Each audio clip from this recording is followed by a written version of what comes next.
हरे कृष्णा चंचला माता जी दंडोत प्रणाम, सभी भक्तों को दंडोत प्रणाम। हरे कृष्णा सतीश प्रभु जी दंडोत प्रणाम। धन्यवाद प्रणाम। हरे कृष्णा। हरे कृष्णा प्रणाम प्रभु जी। आपके चरणों में दंडवत प्रणाम, सब भक्तों के चरणों में दंडवत। हरे कृष्णा चंचला माता जी, आपकी तबीयत कैसी है अभी? है फर्क थोड़ा, गुरु महाराज है फर्क थोड़ा। अच्छा माता जी, ठीक है। बुखार कम हुआ, 2 दिन में हुआ। पहले बहुत बुखार चढ़ता है, रोज बुखार चढ़ता है। आपने दुआ की ना, अब फर्क है, बहुत फर्क है। अच्छा, हरे कृष्णा अशोक चौला प्रभु जी दंडोत प्रणाम।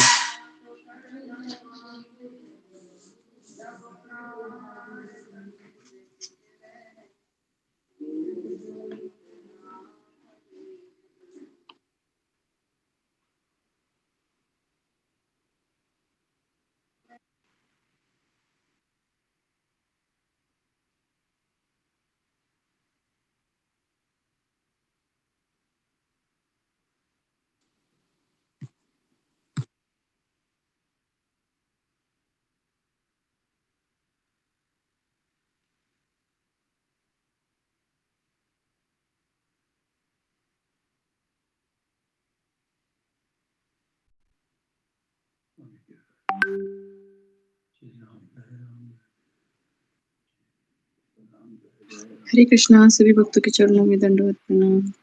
दंडोत प्रणाम माता जी। दंडोत प्रणाम माता जी। हरे कृष्णा सभी भक्तों के चरणों में दंडवत प्रणाम। हरे कृष्णा हरे कृष्णा। सभी भक्तों को दंडोत प्रणाम। हरे कृष्ण प्रभु जी दंडवत प्रणाम। माता जी दंडवत प्रणाम। दंडोत प्रणाम प्रभु जी दंडोत प्रणाम। हरे कृष्णा। हरे कृष्णा। सब भक्तों के चरणों में दंडवत। दंडोत प्रणाम। हरे कृष्णा दंडवत प्रणाम माता जी। दंडवत प्रणाम। प्रतिभा माता जी, सब भक्तों के चरणों में दंडवत। आप नरसिंह आरती गाइएगा।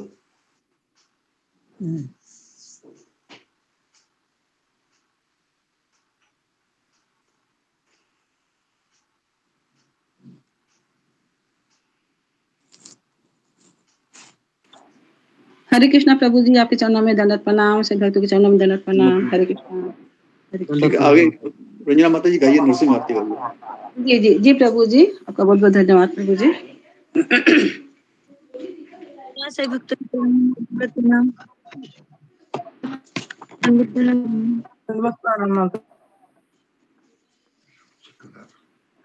जी नरसिंह आरती।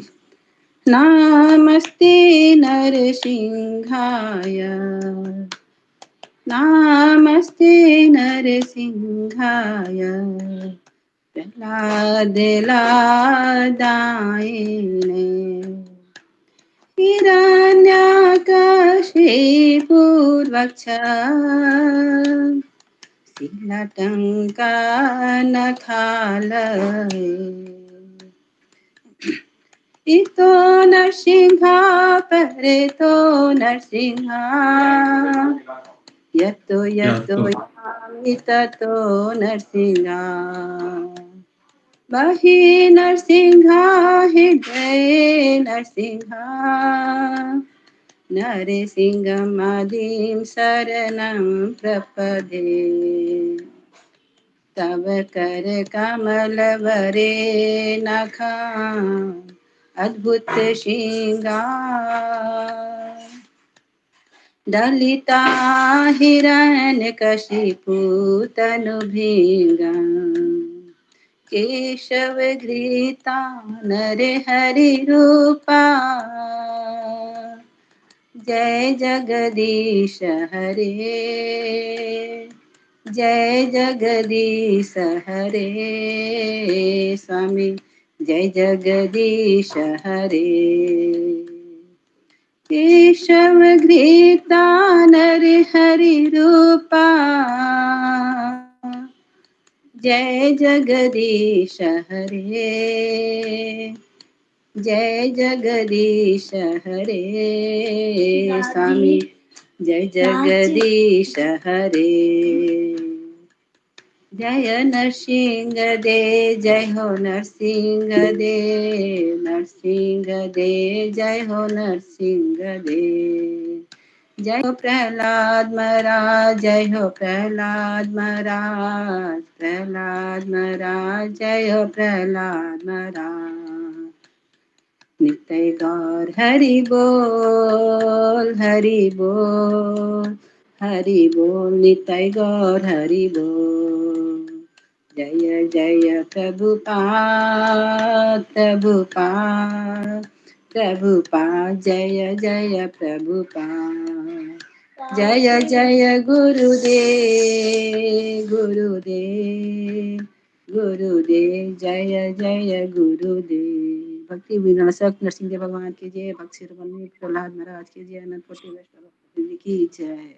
जय जय हरि बोल माता जी। बहुत हरि हरे बोल। कृष्णा। सही भक्तों के चरणों में दंडवत प्रणाम। बहुत सुंदर माता जी। बहुत सुंदर माता जी, बहुत सुंदर जी। अब 10 नामों पर आदमी बोल दीजिएगा। प्रभु जी दंड प्रणाम से भक्तों को दंड जी प्रभु जी, 10 नाम अपराध बोलूं? जी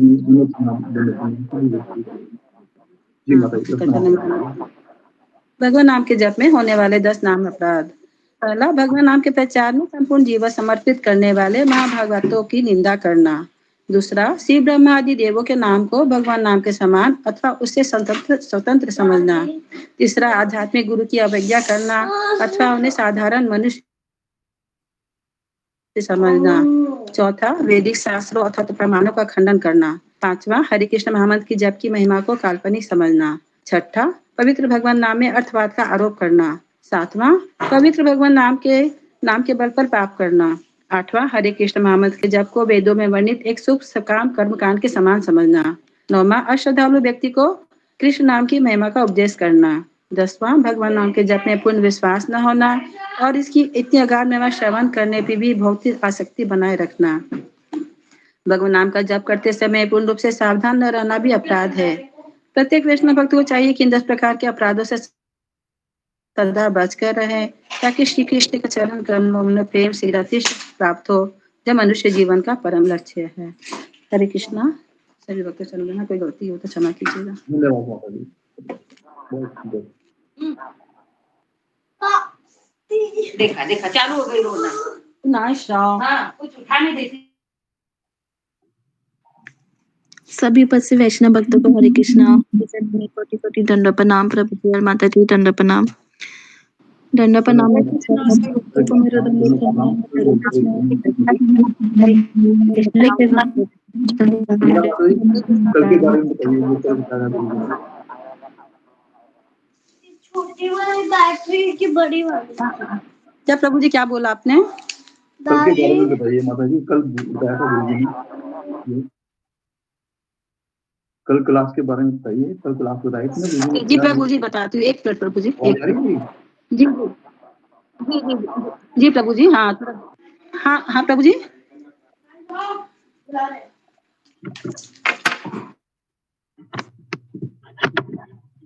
जी माता जी, कल के बारे में बताइएगा, जो कल गुरुजी ने जी क्लास जी ली जी थी। प्रभु जी माता जी। जी जी जी प्रभु जी। हाँ जी प्रभु जी। हरे कृष्ण प्रभु जी दंड प्रणाम। हरे कृष्ण माता जी दंड प्रणाम। सभी भक्तों के चरणों में दंड प्रणाम। हरे कृष्ण। से दंडवत प्रणाम। हरे कृष्ण। ओम ज्ञानतिमिरान्धस्य ज्ञानाञ्जनशलाकया तस्मै श्रीगुरुवे नमः। जय श्री कृष्ण चैतन्य प्रभु नित्यानंद श्री अद्वैत गदाधर श्रीवासादि गौर भक्तवृंद। दादी बड़ी वाली बैटरी। नाशो तुम प्लीज। मुखं करोति वाचालां पंगुं लंघयते गिरिं श्रीगुरुदीनतारिणं परमानंद माधवं श्री चैतन्येश्वरं हरि ओम तत्सत्। हरे कृष्ण। कल प्रभु जी ने बहुत ही सुंदर प्रसंग से हम सभी को ऐसा रसास्वादन कराया कि मन पुलकित हो गया। इतना ज्यादा मार्मिक दिल को अंदर तक छू देने वाली भरत महाराज का अपने प्रभु श्री राम के प्रति जो उच्च कोटि का मनोभाव था, प्रेम था, इतने अच्छे सुंदर विचार थे, उनकी जो अत्यंत करुणा से भरी व्यथा मनोदशा थी, वो ऐसी ऐसी विषम परिस्थितियों से गुजरते थे जिसकी कभी सपने में भी कल्पना नहीं की जा सकती है। वो अपने भाई श्री राम को पूरी अयोध्या नगरी के साथ बहुत ही आत्मविभोर होकर उत्साह मन में धारण किए हुए कि कैसे भी करके हमें उन्हें अयोध्या वापस लाना है। सभी के मन में एक ही अभिलाषा केवल है कि कब हम राम का दर्शन करेंगे। प्रभु जी हम सभी को भरत महाराज के साथ इस अति सुंदर वन यात्रा पर प्रस्थान करने को कहते हैं, जो बहुत ही परम सौभाग्य हम सभी का है कि इसमें सभी भक्त सम्मिलित हुए हैं एक अनोखे सफर के लिए। प्रभु जी बताते हैं कि हम ऐसी मनमोहक आध्यात्मिक यात्रा के लिए निकलते हैं तो हमारे मन में यही अभिलाषा होनी चाहिए कि दिल में उमंग की लहरें उठनी चाहिए कि मैं भी राम जी का दर्शन करूंगा। हमें प्रभु श्री राम को अपने हृदय में बैठाना है तो सबसे पहले हमें अपनी आसक्तियों का त्याग करना होगा, नहीं तो हमारे मन में परिवार के प्रति विचार आते रहेंगे। लेकिन हमें बस चलते रहना है, रुकना नहीं है। अपना पूरा ध्यान राम जी पर कॉन्सेंट्रेट करना है। हर्ष तथा आनंद से भरी इस यात्रा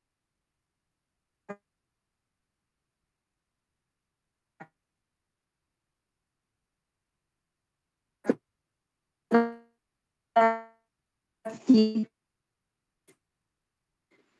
बहुत दूरी तय करने के बाद बंधु के साथ निवास करते थे तो भरत जी का अनुगमन करने वाली सेना गंगा तट पर पहुंच गई तो वहां सभी ने खेमे डाल दिए।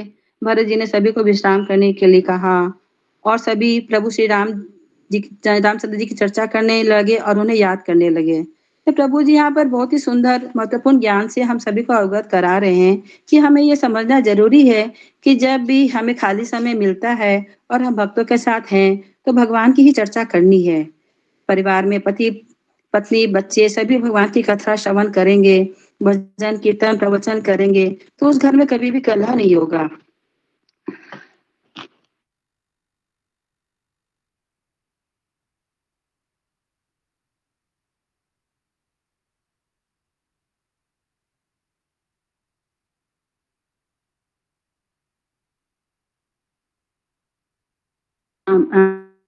हरे कृष्णा प्रभु जी बीच में अमिट हो गए थे हम, मतलब सॉरी जी कोई बात नहीं।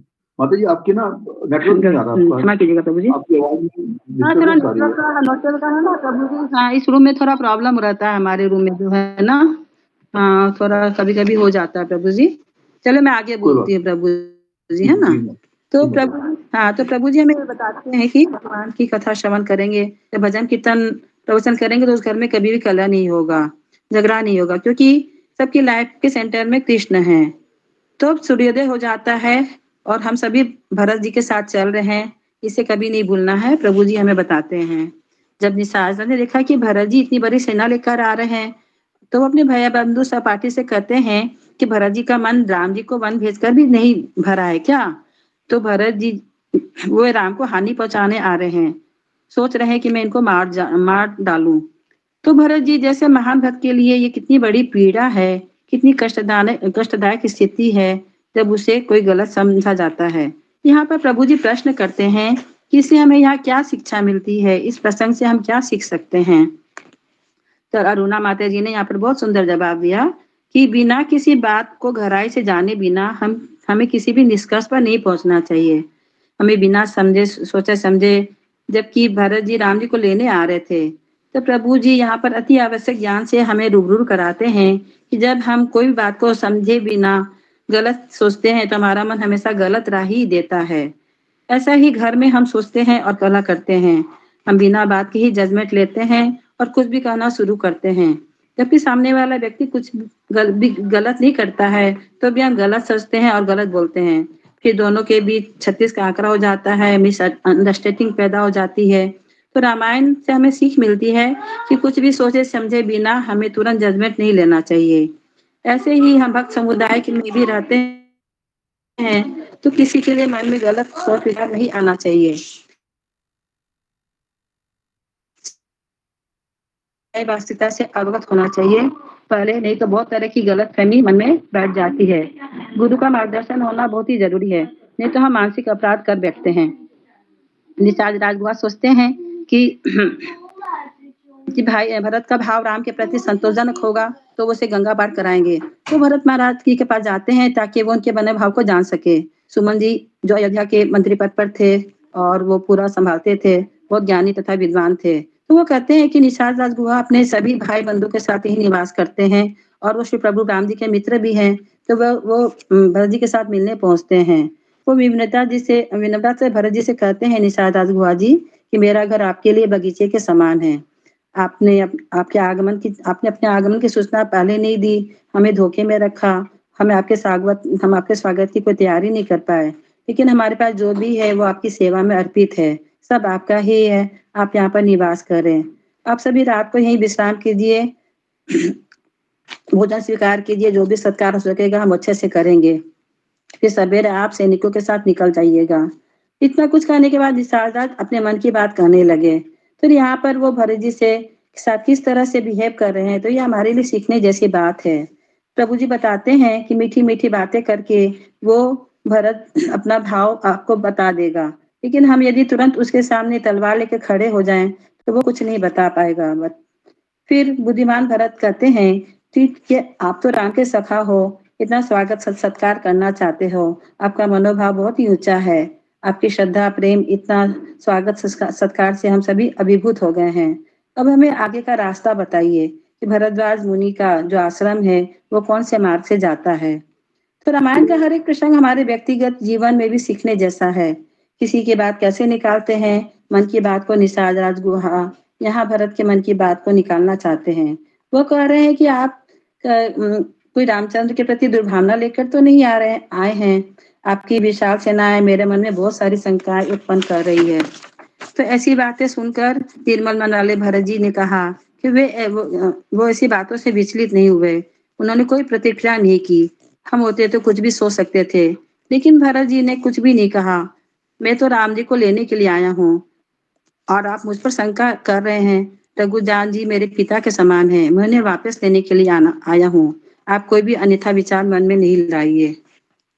तो यहाँ पर वही हमें समझना है कि एक चीज हमें यहाँ पर पता चलती है कि बिना प्रयत्न के, जैसे उनके भरत जी के हाथ में रामराज आ गया था, तो भरत ने तो कोई भी प्रयास नहीं किया था इसके लिए, अयोध्या के राजा बनने के लिए वो अपने आप आ गया था। तो हमें जो भी मिलता है, जैसे पैसा मिलता है, तो हम कहते हैं कि ये कृष्ण की इतनी बड़ी कृपा हो गई, अब मैं इतना % भगवान को दे दूं।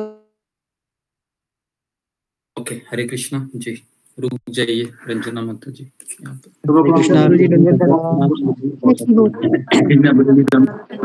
हरे कृष्णा गुरु जी दंडवत प्रणाम से भक्तों को दंडवत प्रणाम। हरे कृष्णा हरे गुरु जी कृष्णा दंडवत गुरु जी प्रणाम से सब भक्तों को दंडवत प्रणाम।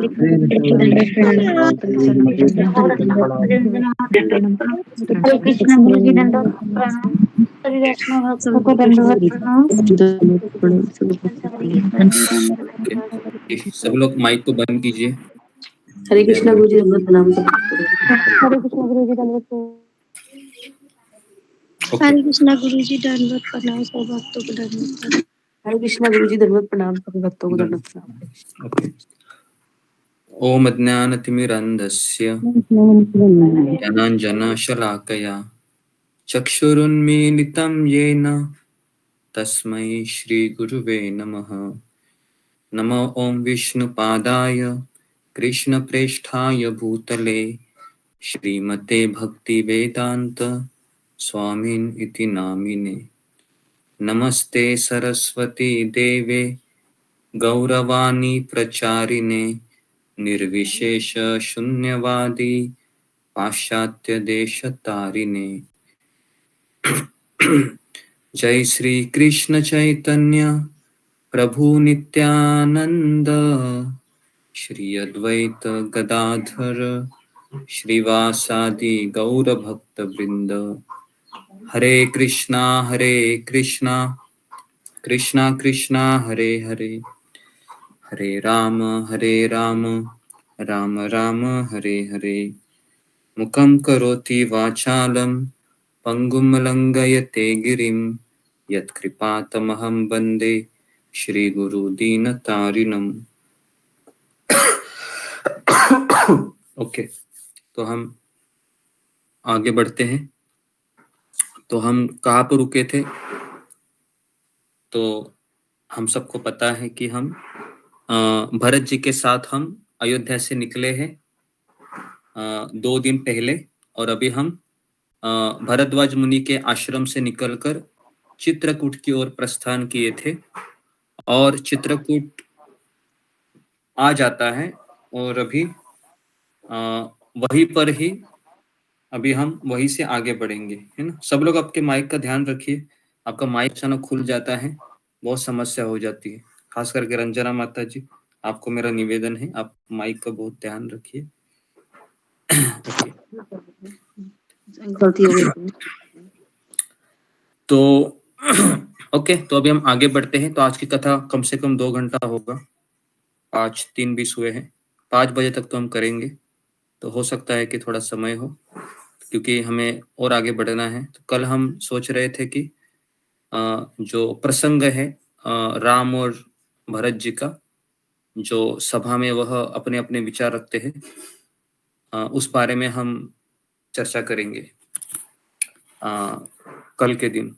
क्योंकि कल का दिन ही मेन दिन है ना, जिस दिन कल अयोध्या में प्रभु रामचंद्र की स्थापना होने वाली है, बराबर है। कई लोग उसकी इसी दिन की राह देख रहे थे ना, जो कल का दिन जो आने वाला है 22 जनवरी, है ना।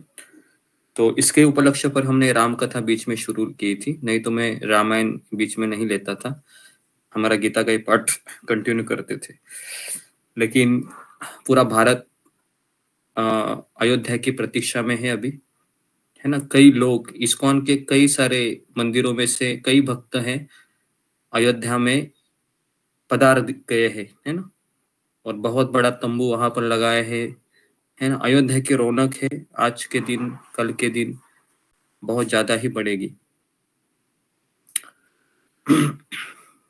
ओके, तो अभी हम आगे बढ़ते हैं। हरे कृष्णा गुरुजी, दंडवत प्रणाम। सभी भक्तों दंडवत प्रणाम। तो इस तरीके से भरत ने सोचा कि मैं स्वयं रामचंद्र जी के पास जाने की चेष्टा करता हूँ।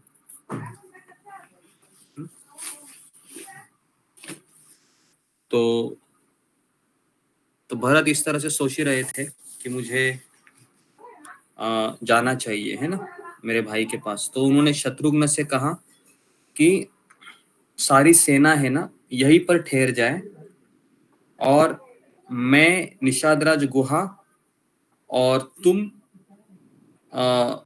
हम 4 लोग हम आगे जाते हैं।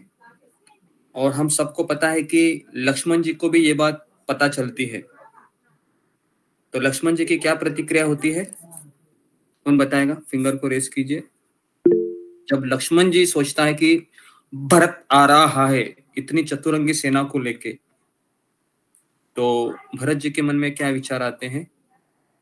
जी, सुजाता माता जी। हरे कृष्ण गुरु जी, लक्ष्मण की मन में या भरत के मन में? ठीक से बताओ, लक्ष्मण समझ में नहीं आ रहा। लक्ष्मण के मन में क्या समझ, मैंने लक्ष्मण के मन में क्या आया ये पूछ रहे हैं ना। ओके, हरे कृष्ण। समझ में नहीं आ रहा है जी। रीना सिंह माता जी बोलिए। हरे कृष्ण, आप नाम से तो लक्ष्मण जी ये समझते हैं कि जो है कि ये युद्ध करने के लिए आ रहे हैं, और वो भगवान राम से कहते हैं कि आप भी युद्ध के लिए तैयार हो जाइए, जो है कि भरत अब चतुरंगी सेना लेकर के युद्ध करने आ रहा है।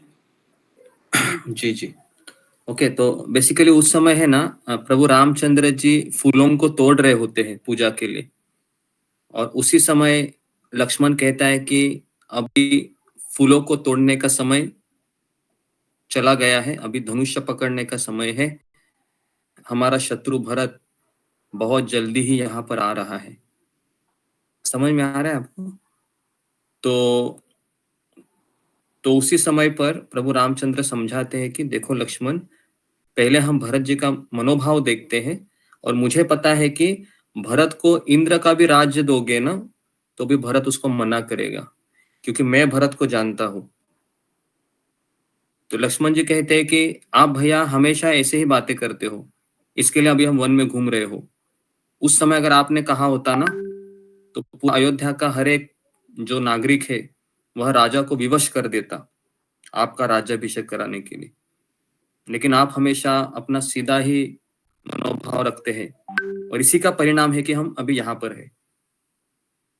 तो तो लक्ष्मण जी है, बार बार यही बात समझाते रहते हैं प्रभु रामचंद्र को, और रामचंद्र कहते हैं कि मैं भरत को जानता हूं, भरत कदापि ऐसा नहीं कर सकता। तो ये सब चर्चाएं वहां पर हो रही है, कहां पर? चित्रकूट के वो पर्णकुटी पे, जहां पर सीता मैया, लक्ष्मण जी और प्रभु रामचंद्र रह रहे थे। तो इस तरीके से भरत जी अभी शत्रुघ्न को कह रहे हैं। देखिए, अगर आपका ध्यान रहेगा ना, मतलब अभी रामायण में, क्योंकि अभी डायलॉग है, एक किसको कुछ कह रहा है, अगर आपका ध्यान नहीं है तो आप ट्रेन मिस कर दोगे। पता है, ट्रेन पकड़नी है तो क्या होना पड़ता है? मेरा ध्यान होना पड़ता है कि समय क्या हो रहा है, ट्रेन कितने बजे छूटेगी। ध्यान नहीं, ऐसे ही चल रहे हैं, ट्रेन निकल जाएगी और आप प्लेटफॉर्म पे वेट करते रहोगे अगली ट्रेन कब आएगी। तो इसके लिए ध्यान पूर्वक सुनने का प्रयास कीजिए। वैसे आज एकादशी भी है, जितना हम प्रभु रामचंद्र की कथाओं में अपना मन लगाएंगे, उतना मेरा ये पापी मन, दुष्ट मन जो अनर्थों से भरा हुआ है, वो पवित्र हो जाएगा। ओके, तो इसलिए भगवान की कथा सुनने में पूरे पांचों इंद्रिय है, और छठा इंद्रिय कौन सा है? मन, और 5 ज्ञानेंद्रिय, ऐसे 6 इंद्रिय है और 5 कर्मेंद्रिय, 11 हो गए। इसके लिए एकादशी का अर्थ है कि हमारी 11 इंद्रिय है ना, आज के दिन सेवा में लगनी चाहिए। तो भरत जी कह रहे शत्रुघ्न को कि जब तक मैं राम, महाबली लक्ष्मण तथा विदेह राजकुमारी सीता को न देख लूंगा, तब तक मुझे शांति नहीं मिलेगी। जब तक मैं अपने पूज्य भ्राता राम के कमल दल के सदृश विशाल नेत्रों वाले सुंदर मुख चंद्र का दर्शन न कर लूंगा, तब तक मेरे मन को शांति नहीं प्राप्त होगी। निश्चय ही वो सुमित्रा कुमार लक्ष्मण बहुत भाग्यशाली है, क्योंकि वो रोज प्रभु रामचंद्र जी का दर्शन कर पा रहे हैं। जब तक मैं अपने भाई राम के चरणार विंदों को अपने सिर पर नहीं रखूंगा, तब तक मुझे शांति नहीं मिलेगी। तो ये सारी बातें हैं भरत अपने भाई शत्रुघ्न से कर रहा है ना। देखिए, यहाँ पर एक चीज हमको पता चल रही है, अपनी मन की बात कहने के लिए कम से कम एक भक्त हमारे जीवन में चाहिए। इसको नोट कीजिए। हमारे हृदय की बात, हमारे मन की बात हम किससे करें? क्या 4 दीवारों से करूं मैं? क्या मैं भगवान के सामने जाके करूं? भगवान के सामने करेंगे तो आपका हृदय हल्का होगा, लेकिन कोई सॉल्यूशन मिलेगा? हाँ, क्योंकि भगवान कहते हैं कि कलयुग में है, मैं मंत्र के रूप में अवतरित हूँ, लेकिन उससे भी ज्यादा भक्त के रूप में भक्त के रूप में मैं वहां पर उपस्थित होता हूँ, है ना। तो कम से कम एक भक्त चाहिए जिससे मैं दिल खुलास होकर बात कर सकूं। ठीक है, तो यहाँ पर राम जी के साथ कौन थे? लक्ष्मण जी थे। लक्ष्मण बात करने के लिए थे ना, कोई तो चाहिए ना। अकेले थे राम, वन में घूम रहे थे? ऐसा भी नहीं था। राम जी के साथ लक्ष्मण थे और भरत के साथ शत्रुघ्न थे, शत्रुघ्न, है ना। और हम महाभारत में देखते हैं कि 5 पांडव हमेशा एक साथ रहते थे, तो बातें तो होती होंगी ना पांचों में। समझ में आ रहा है आपको? ये 3 एग्जाम्पल मैंने दिए आपको, रामायण के 2 और महाभारत का 1। इससे पता चलता है कि हमारे मन की बातें हम किससे करें। एक व्यक्ति होना चाहिए कम से कम। ओके, लेकिन वो मन की बात ऐसी ना हो जाए कि वह, समझ में आ रहा है ना, गाड़ी पटरी से निकल जाए। मतलब बैलेंस बातें होनी चाहिए। तो इस तरीके से भरत जी अपने मनोभाव को शत्रुघ्न के सामने व्यक्त कर रहे थे कि मेरा मन बहुत दुखी हो रहा है कि जब तक ये मेरा मस्तक मेरे प्रभु राम के चरणों में नहीं गिरता है, तब तक मेरे मन को शांति नहीं मिलेगी। जैसे नंदनवन में कुबेर निवास करते हैं, उसी प्रकार रामचंद्र जी इस चित्रकूट जैसे श्रेष्ठ पर्वत पर निवास कर रहे हैं। ये वन चित्रकूट कृतार्थ हो गया जहां पर महाराज राम निवास करते हैं। ऐसा कहकर महाबाहु भरत ने उस विशाल वन में पैदल ही प्रवेश किया, है ना, पैदल प्रवेश किया। और आगे जाकर वे बड़ी तेजी से चित्रकूट पर्वत के एक शाल वृक्ष पर चढ़े, है ना, शाल वृक्ष बहुत बड़ा होता है। और वहां से उन्होंने रामचंद्र जी का, है ना, अनुमान लगाया कि कहां पर हो सकते हैं। तो अचानक उनको एक धुआं दिखाई दिया, है ना। उस धुएं से अंदाजा लगाया उन्होंने कि यही कहीं पर मेरे भाई राम, है ना, और सीता और लक्ष्मण ये यहीं पर कहीं रहते होंगे। तो भरत को अपने भाई शत्रुघ्न सहित बड़ी प्रसन्नता हुई उस धुएं को देखकर, और उन्होंने सोचा यही राम है, तो हम इस अथाह जल से पार हो जाने के समान उनको संतोष प्राप्त हुआ। इस प्रकार चित्रकूट पर्वत पर रामचंद्र जी का आश्रम देखकर महात्मा भरत ने सेनाओं को कहा कि अभी आप यहीं पर रुकिए, है ना, आगे मत आइए, हम आगे जाते हैं। और वशिष्ठ मुनि को कहा कि रास्ता बहुत ही थोड़ा सा कठिन है, तो आप माताओं को लेकर हमारे पीछे आ जाइए, हम आगे जा रहे हैं। तो इस तरीके से सुमंत्र भी शत्रुघ्न के पीछे पीछे चल रहे थे, और भरत के समान रामचंद्र जी के दर्शन की उनको भी अभिलाषा थी। चलते चलते ही भरत ने तपस्वी जनों के आश्रमों के समान अपने भाई की पर्णकुटी और झोपड़ी देखी, और उस पर्णशाला के सामने भरत ने उस समय बहुत से कटे हुए काष्ठ के टुकड़े देखे। और इस तरीके से उस समय चलते चलते महाबाहु भरत ने शत्रुघ्न तथा संपूर्ण मंत्रियों से अत्यंत प्रसन्न होकर कहा कि जान पड़ता है कि महर्षि भरद्वाज ने जिस स्थान का पता बताया था हम वहां आ गए। मैं समझता हूं कि मंदाकिनी नदी यहां से अधिक दूर नहीं है।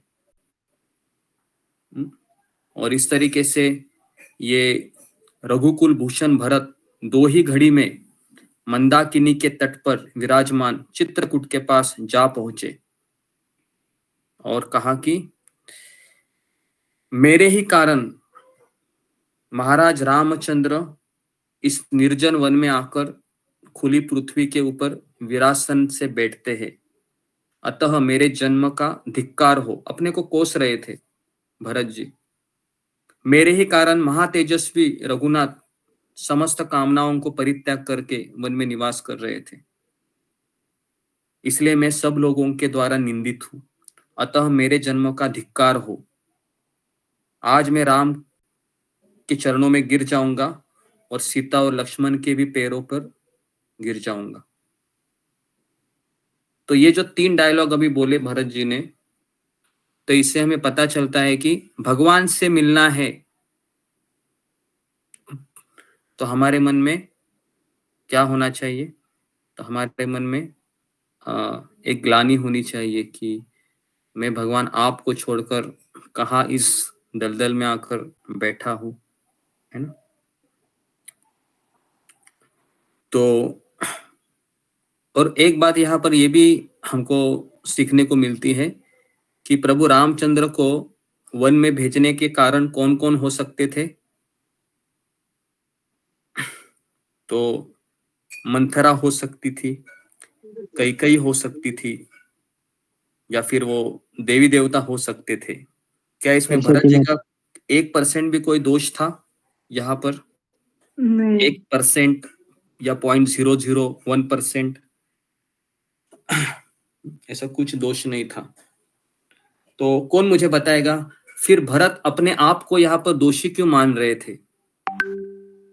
ये मेरा आपको सवाल है जी, बताइए। बार बार भरत अपने आप को दोषी क्यों ठहरा रहे हैं यहाँ पर? जी, दीप्ति सचदेवा।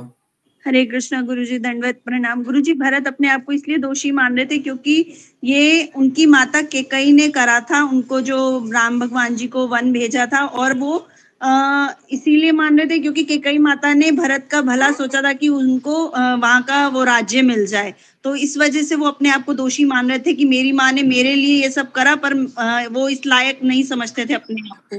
हरे कृष्णा गुरुजी।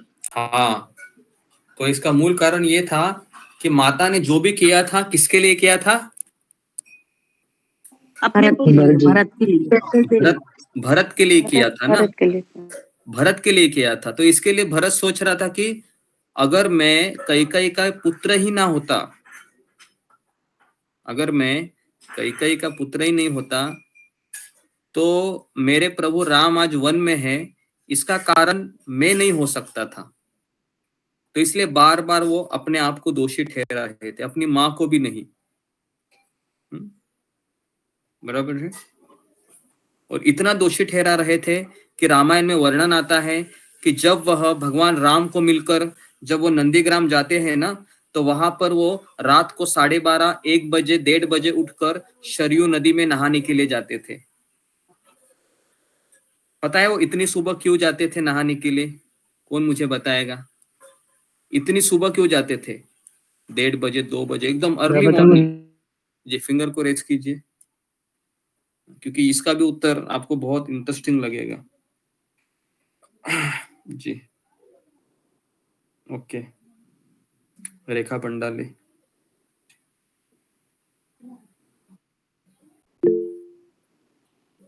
जी, विशाल घावे। हरे कृष्ण गुरुजी, दंडवत प्रणाम। मुझे ऐसा लगता है कि वो खुद को बहुत पापी समझ रहे थे। हाँ, तो ये इसका हाँ, लेकिन पापी किस तरीके से वो सोच रहे थे? थोड़ा सा और इसको अच्छे से बताइए। उनकी वजह से भगवान रामचंद्र जी और हाँ, उनको वो वनवास सब मिला तो था। ठीक है, लेकिन और इसके भी आगे वो सोचते हैं।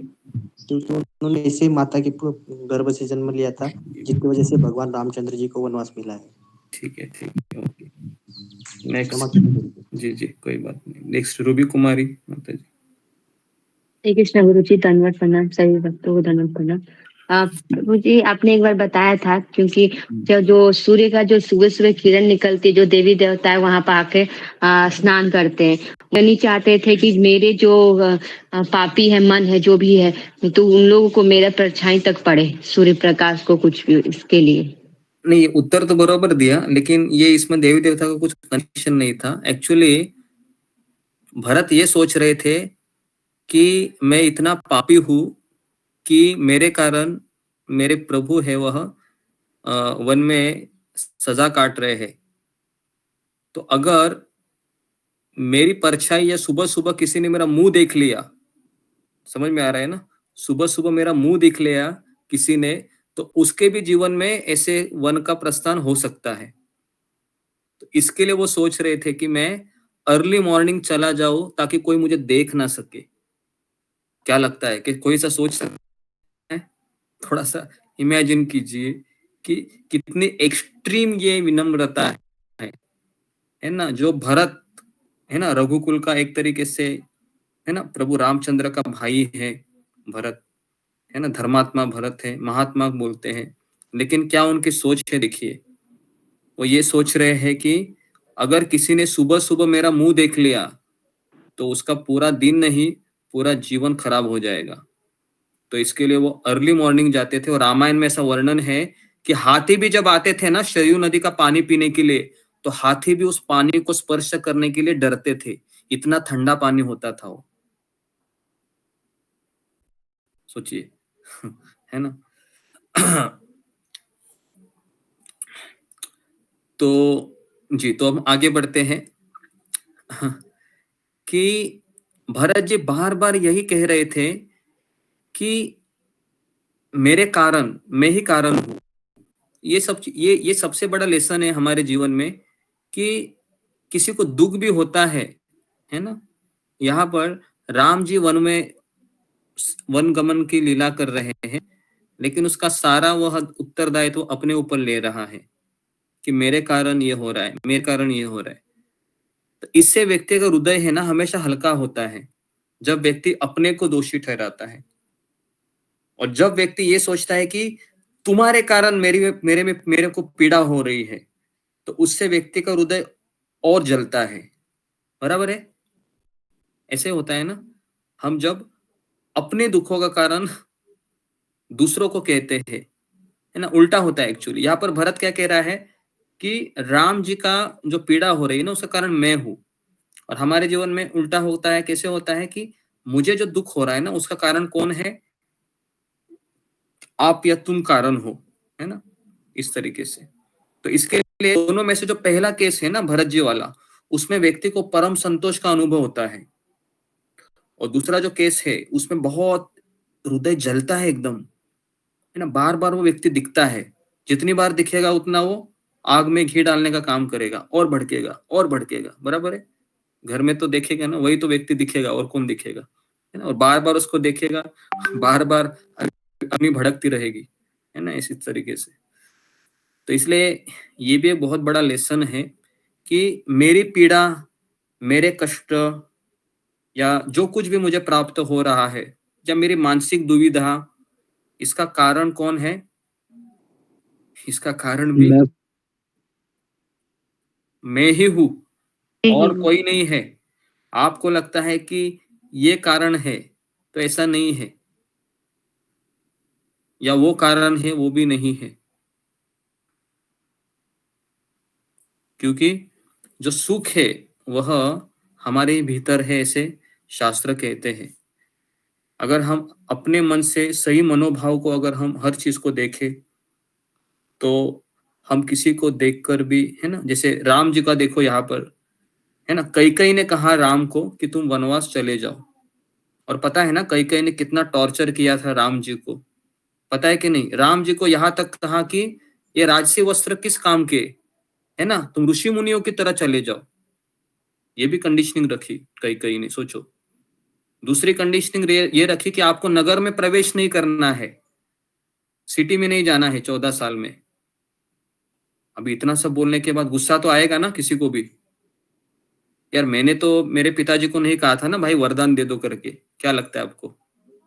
प्रभु रामचंद्र बोल सकते थे ना, मैंने मेरे पिताजी को थोड़ी कहा था कि माँ को वरदान दे दो, ये मियाँ बीबी में हो रहा है, सजा मुझे काटनी पड़ रही है। ऐसा कुछ कहा वहां पर? ऐसा भी नहीं था। उल्टा पूरे रामायण में जब भरत आगे कहेगा ना कि ये मेरी, है ना, कुलघातिनी माता है, तो भरत जी को, प्रभु रामचंद्र जी भरत जी को चिल्लाते हैं, कहते हैं कि अपनी माता के बारे में ऐसे शब्द तुम्हारे मुंह से निकलने नहीं चाहिए। आज भी मैं कैकेयी माता का आदर करता हूँ। तो ये तो कभी कभी कल्पना के परे लगते हैं ना, बराबर है ना, कल्पना के परे ही लगते हैं मुझे तो। क्योंकि कैसे ऐसे हो सकता है कि किसी ने आपके ऊपर जानबूझकर टॉर्चर किया, और आप उसको अभी भी हृदय में उसके प्रति कोई ईर्ष्या नहीं है, कोई द्वेष नहीं है। ये तो असंभव है, ये बद्ध व्यक्ति कर ही नहीं सकता, है ना। ये मुक्त आत्मा स्वयं भगवान ही ऐसा कर ये सकता भगवान ही कर सकते हैं गुरुजी। हाँ, लेकिन ये कहकर हम ये नहीं कहेंगे कि मैं नहीं कर सकता हूँ, है ना। हमें थोड़ा बहुत प्रयास करना कोशिश चाहिए। करेंगे। हाँ, नहीं तो हम फिर वैसे कभी सुधरेंगे ही नहीं, क्या लगता है ना। हम तो यही बोलते रहेंगे, हम तो भगवान ही कर सकते हैं। तो फिर हम कैसे? थोड़े बहुत स्टेप लेने चाहिए हमें इन रामायण से कि ठीक है भाई, कि जिन्होंने मेरे साथ किया था शायद मेरे कर्म रहेंगे पिछले जन्म के, है ना। तो क्यों मैं इस व्यक्ति को दोष देते घूमूं? कभी कभी ऐसा हो जाता है ना कि जिंदगी भर उसका मुंह देखने के बाद वही विचार आते रहते हैं, और पूरी जिंदगी वैसे ही कटती है। होता है ऐसे, घर में वही व्यक्ति होता है, और जब से दिमाग में आता है ना रोज रोज रोज रोज वही, है ना, पॉपअप जैसा आता है। तो क्या हम कैसे रहेंगे फिर एक साथ, है ना। असंभव हो जाता है। फिर कहता है एटलीस्ट तुम तो घर से चले जाओ, नहीं तो मैं जाती हूँ। ऐसा हो जाता है, क्योंकि दोनों एक साथ नहीं रह सकते। तो इसके लिए इन चीजों को समझना बहुत जरूरी है। ये जो रामायण की हम चर्चा कर रहे हैं कि हर एक व्यक्ति है वह दूसरे व्यक्ति का दुख का कारण नहीं है। यहाँ पर हमारे दुखों का कारण मैं स्वयं हूँ, या मेरे कर्म है जो मुझे पता नहीं है। लेकिन मुझे एटलीस्ट इतना तो पता है कि भगवान की जो कर्म की श्रृंखला है वो किसी भी व्यक्ति के ऊपर इनजस्टिस नहीं करेगी, किसी के ऊपर अन्याय नहीं करेगी। इतना तो हमको पता होना चाहिए। है ना। लेकिन वो पता नहीं होता है, इसके लिए हम कभी कभी विधाता को भी दोष देते हैं, जैसे गांधारी ने दिया था ना। गांधारी क्या बोली भगवान को फिर? बोली कि तुम्हारे कारण मेरे पुत्र मारे गए हैं, है ना, बोलते कि नहीं? गांधारी भी बोलती। तो इसलिए बहुत बहुत बहुत बहुत कठिन होता है इन चीजों को स्वीकार करना कि कैकेयी ने जानबूझकर ये सब चाल चली थी और प्रभु रामचंद्र ने बहुत ही निर्मल चित्त से कैकेयी को क्षमा भी किया। तो जी आगे बढ़ते हैं।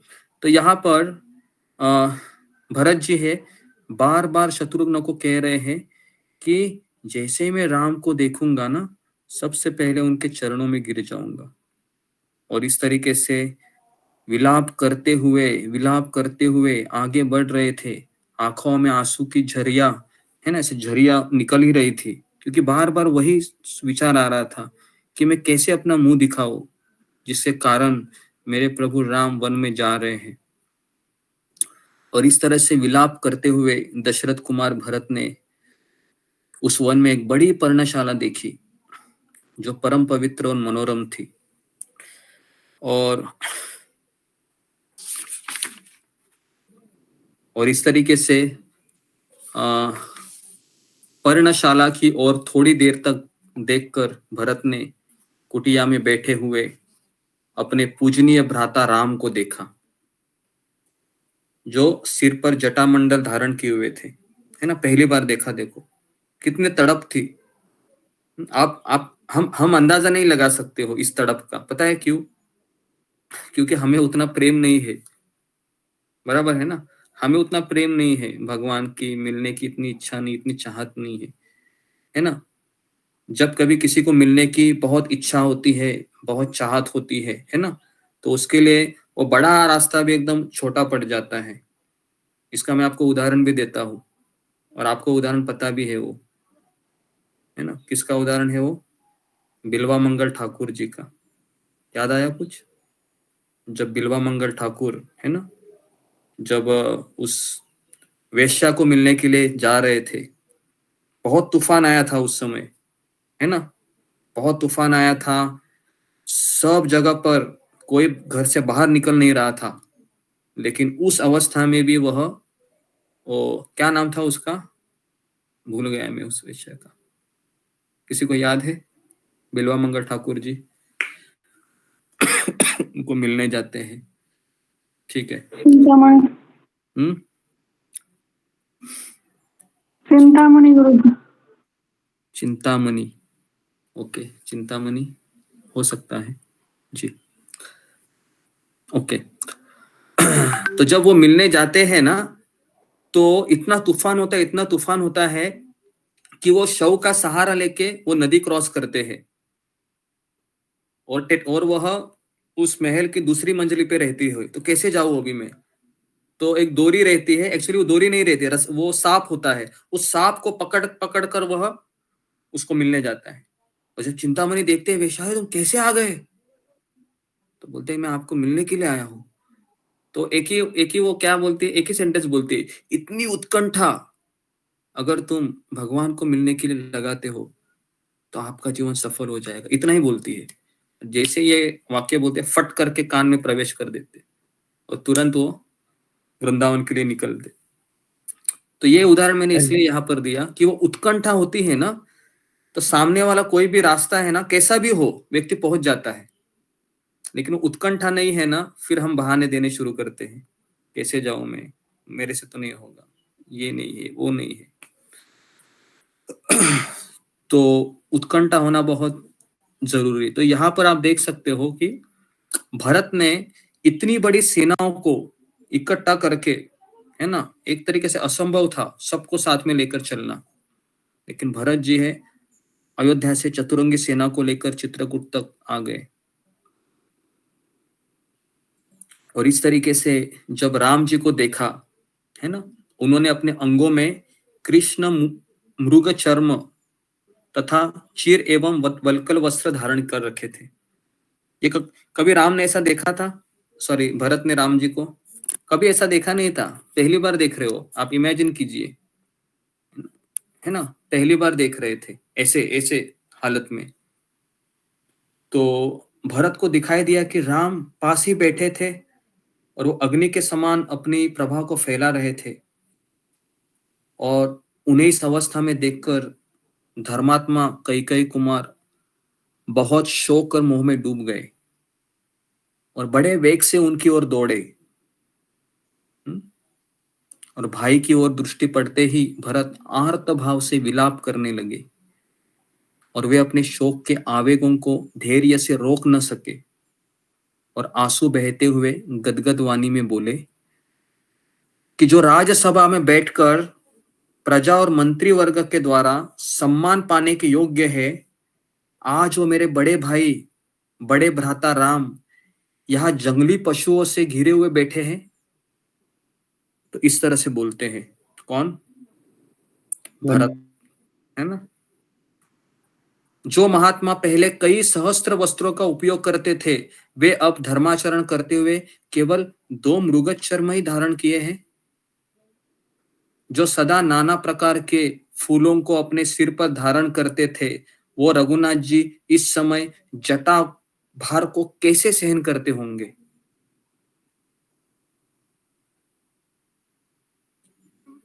तो फिर कहने लगे कि राम, मेरे ही कारण ऐसे दुख में पड़ गए हो, मैं कितना क्रूर हूं, मेरे इस लोकनिंदित जीवन को धिक्कार है ना। बार बार अपने को कोस रहे थे।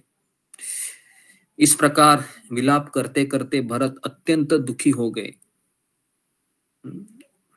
उनके मुखारविंद पर पसीने की बूंदें दिखाई देने लगी और रामचंद्र जी के चरणों तक पहुंचने के पहले ही वो पृथ्वी पर नीचे गिर पड़े। सोचिए, है ना। अभी आप बोलोगे कि भरत जी को ये जो दुख हो रहा है ना, ये दुख है ना, ये वास्तव में दुख नहीं है। जब व्यक्ति भगवान के लिए रोता है ना, उसमें असीम आनंद होता है।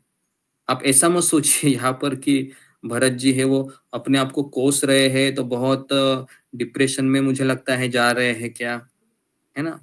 ऐसा नहीं है।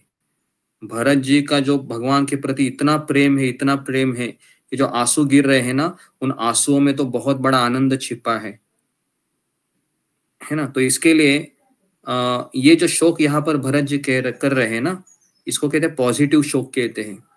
ये सकारात्मक शोक है।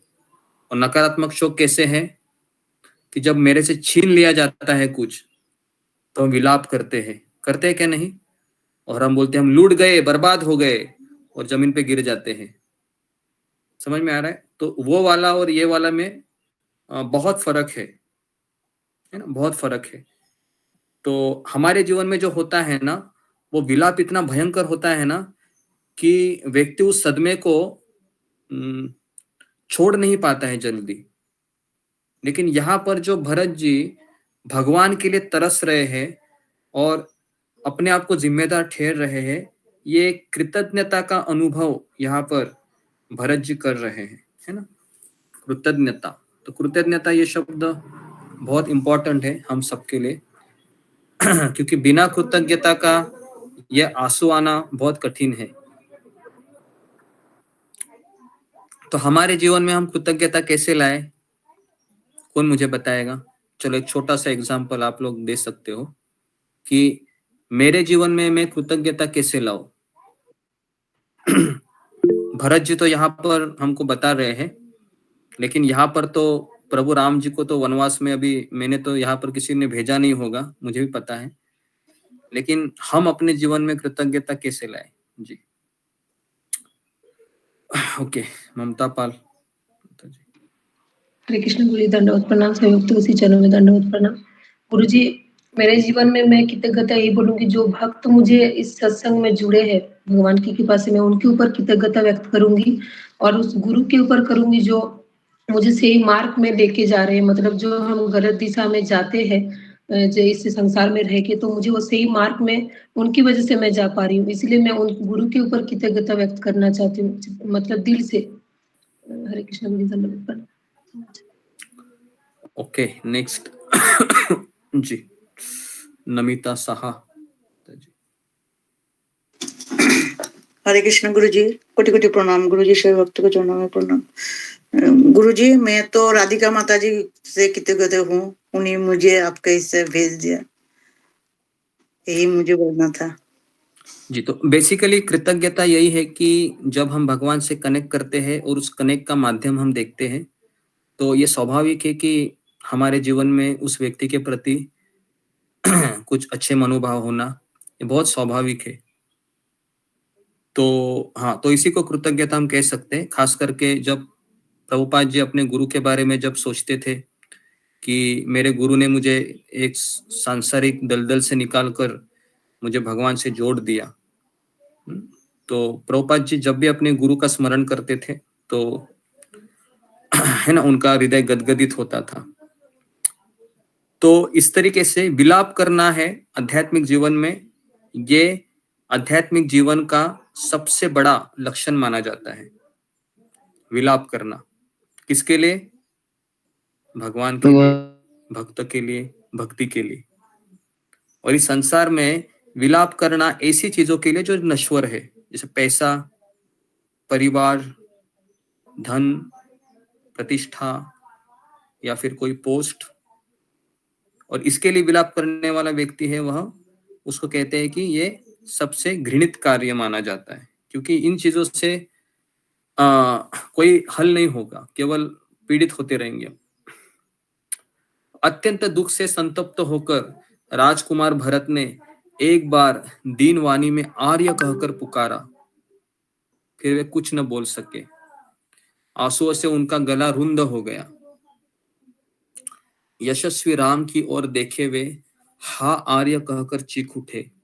इससे आगे उनसे कुछ बोला न जा सका। फिर शत्रुघ्न ने भी रोते रोते राम के चरणों में प्रणाम किया। राम ने उन दोनों को उठाकर अपने छाती से लगा लिया, है ना, और फिर वे अपनी नेत्रों से आंसुओं की धारा बहाने लगे। तो देखिए, तो यहाँ पर आप देखोगे कि हमेशा कोई ना कोई रो रहा है ना। आप सबने रामायण सीरियल देखी होगी ना,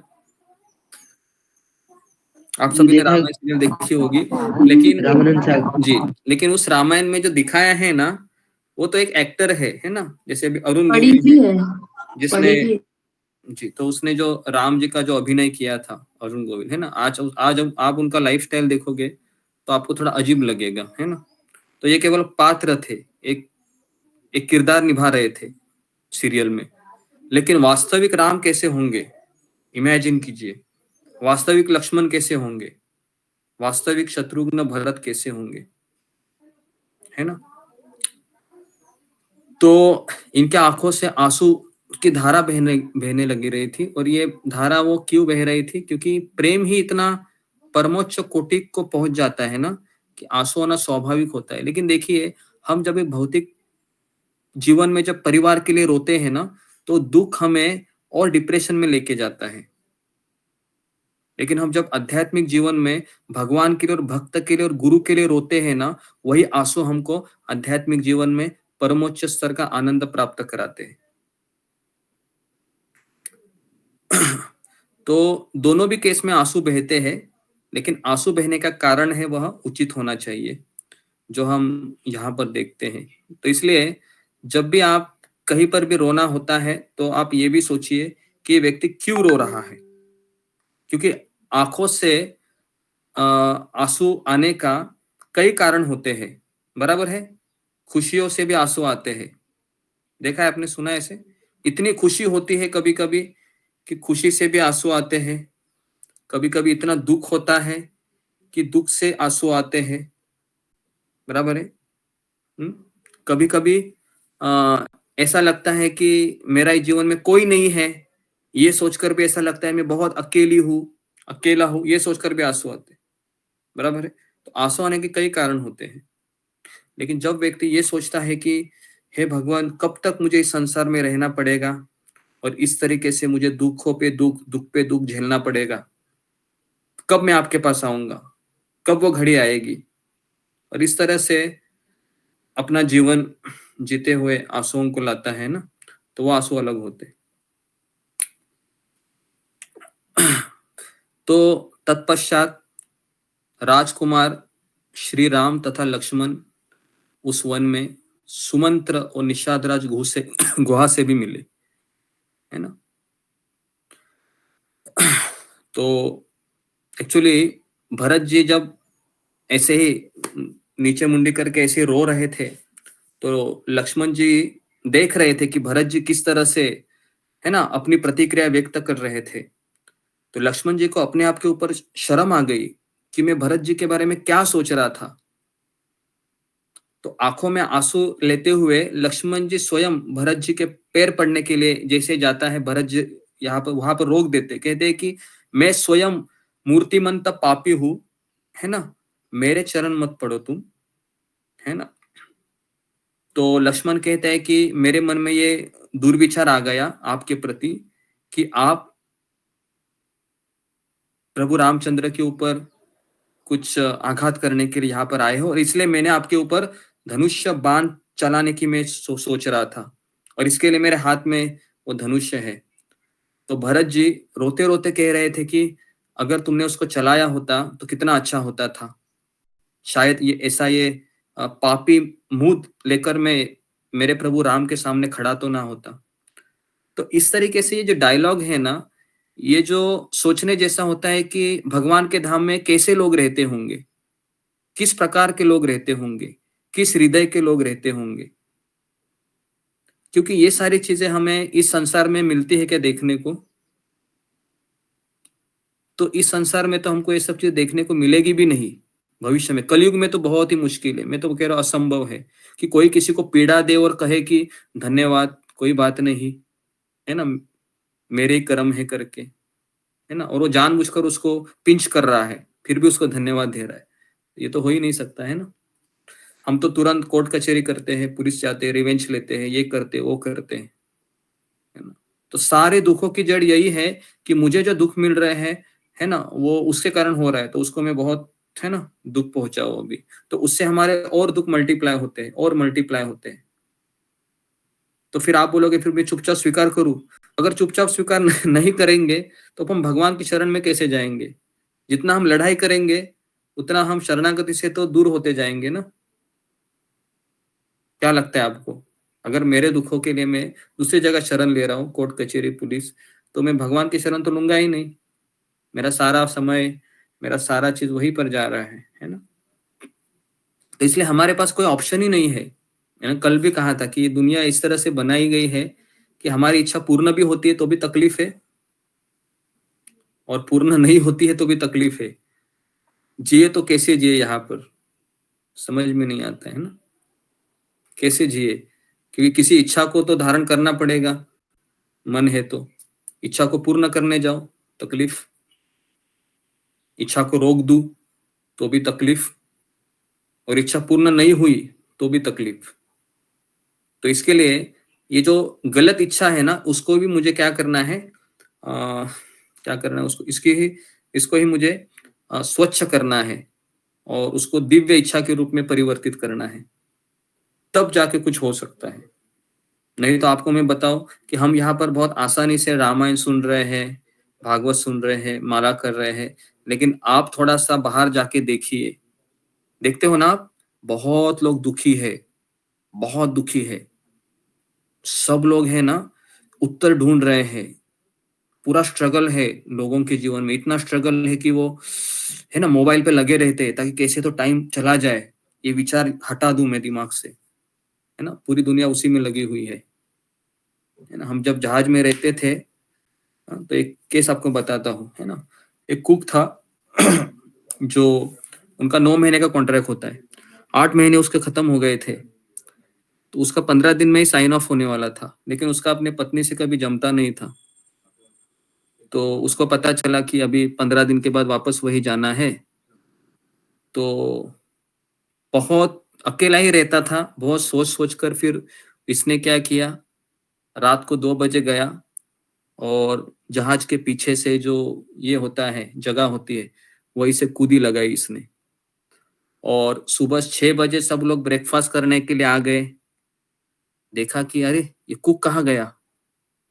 पूरा जहाज को छानबीन मारा, मिला ही नहीं, पूरा कोना कोना जहाज का ढूंढा, और फिर इसके घर में फोन लगाया। तो पत्नी ने कहा कि हमारे आपस में कभी बनती नहीं थी।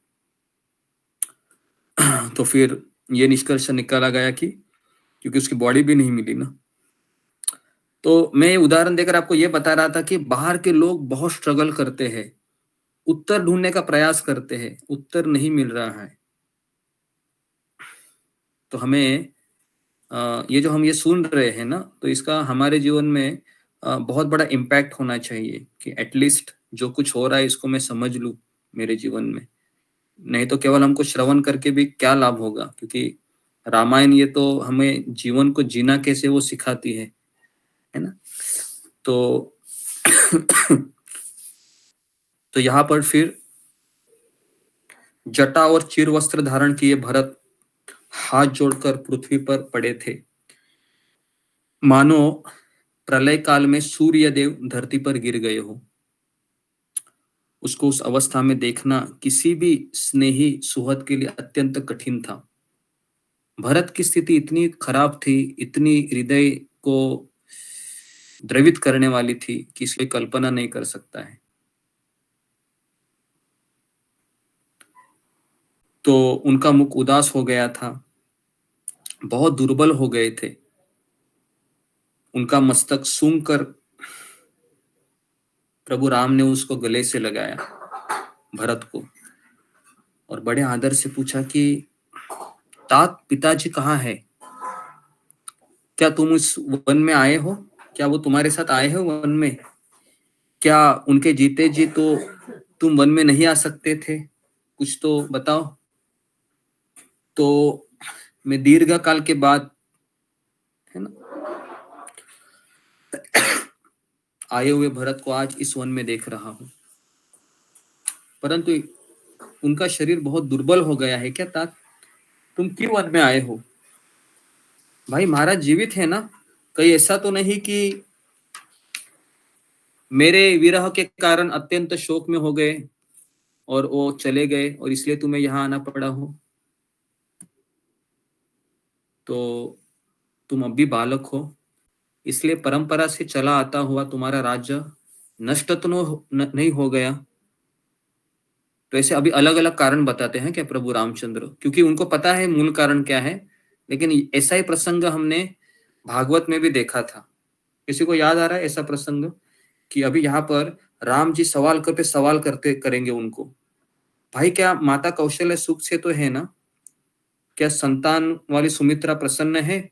कैकेयी देवी भी आनंदित है? भरत तुम असमय में ही निद्रा के वशीभूत तो नहीं होते? तो ये भी सवाल पूछते हैं। क्या तुम ठीक से सोते हो ना? जल्दी उठते हो ना? समय पर जग तो जाते हो ना?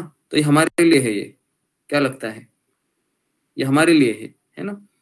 क्या तुम समय पर जग जाते हो ना? या फिर सुबह 4 बजे ही सो जाते हो जपाटॉक सुनकर? तो रात के पिछले प्रहर में उपाय पर विचार करते हो ना? तो इस तरीके से राम है भरत को कई सवाल पूछ रहे हैं। और एक सवाल पूछ रहे हैं कि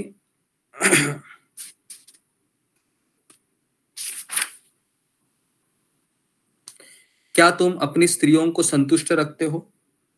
क्या वे तुम्हारे द्वारा भली भांति सुरक्षित रहती है? और तीसरा प्रश्न देखो क्या पूछते हैं भरत, क्या तुम उन पर अधिक विश्वास तो नहीं करते? और चौथा सवाल करते हैं, क्या तुम उन्हें अपनी गुप्त बात तो नहीं कह देते? तो जब मैं पढ़ रहा था ना, क्योंकि मुझे क्लास देने को मुझे भी पहले पढ़ना पड़ता है, मैं ऐसे थोड़ी ना दे सकता, तो मैं सोच रहा था, तो ये पढ़ते पढ़ते मैं इस बात पे रुक गया कि प्रभु रामचंद्र भरत को ऐसा क्यों कह रहे हैं कि तुम उन पर अधिक विश्वास तो नहीं करते स्त्री के ऊपर? क्या तुम अपनी गुप्त बात उन्हें बता रहे हो? जी, तो आप बताइए इसका क्या कारण हो सकता है? जी, तो ऐसा क्यों बोल रहे हैं प्रभु रामचंद्र भरत को? क्या इसलिए तुम रो रहे हो या इसलिए तुम्हें ज्यादा आदर से पूछ रहे हैं? जी, ओके। एकता सोमानी माता जी। हरे कृष्णा गुरु जी क्यों स्त्रियों के बारे में इसलिए पूछ रहे थे क्योंकि स्त्रियों के मन में कोई बात पचती नहीं है, वो किसी का ना कह देती है, इसलिए। ओके, ये एक उत्तर हो सकता है। सबका यही उत्तर है या इससे अलग उत्तर है किसी का? जी, इससे अलग किसी का उत्तर यही उत्तर है।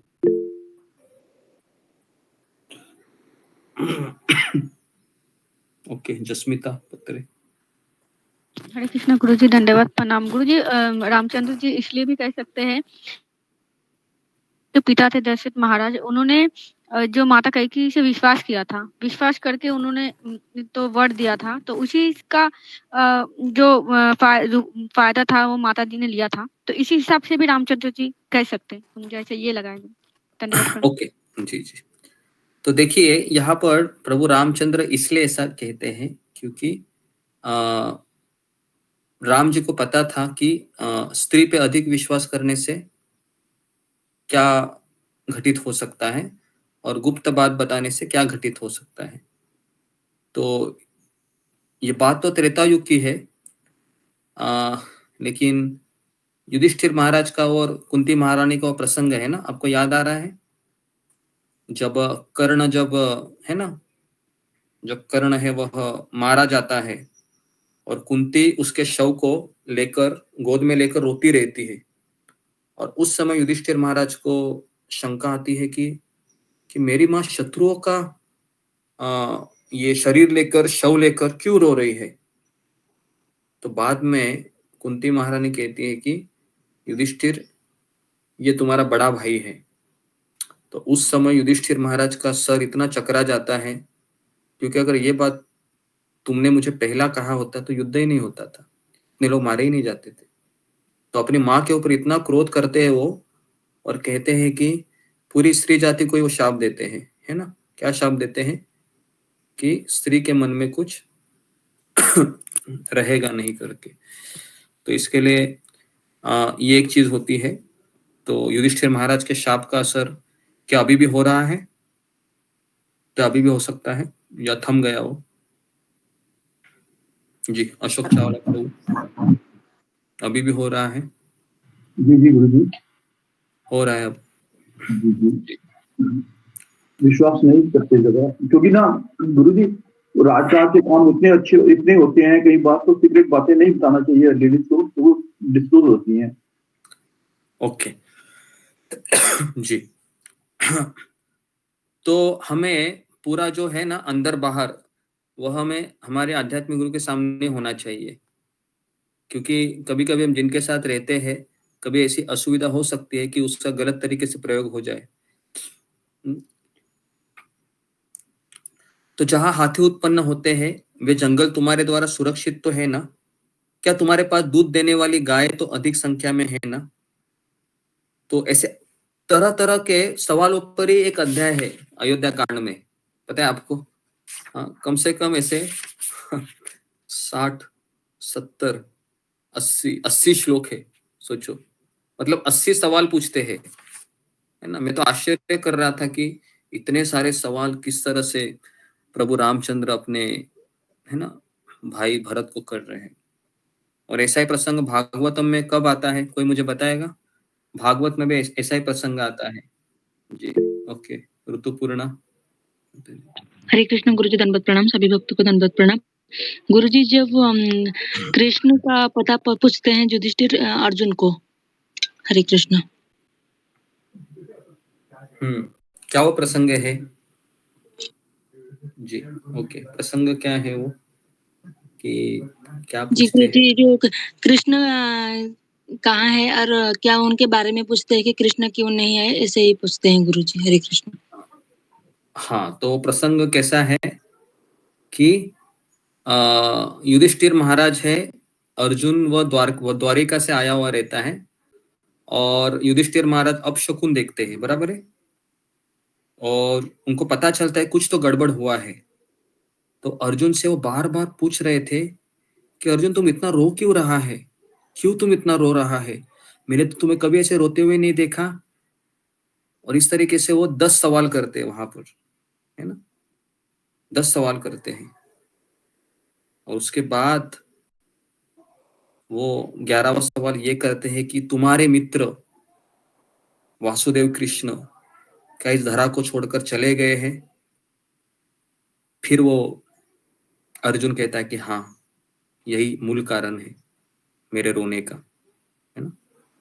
तो शास्त्रों में हम देखते हैं कि यहाँ पर लोग भक्त रो क्यों रहा है, क्यों रो रहा है, देखिए ना आप, यहाँ पर भी रामायण में भी देखिए, भागवत में देखिए, या महाभारत में भी देख सकते हो।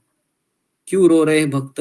जब भगवान उनसे दूर जाते हैं तभी ये रोते हैं, नहीं तो वो नहीं रोते हैं, है ना। वो उनका रोना भी कैसा होता है कि एकदम एक्सट्रीम नहीं होता है। जैसे अभिमन्यु भी मरा था तो अर्जुन रोए थे, लेकिन इतने एक्सट्रीम नहीं रोए थे जब भगवान कृष्ण जब चले गए थे, है ना, गोलोक वृंदावन में, तो उस समय वो ज्यादा रोए थे।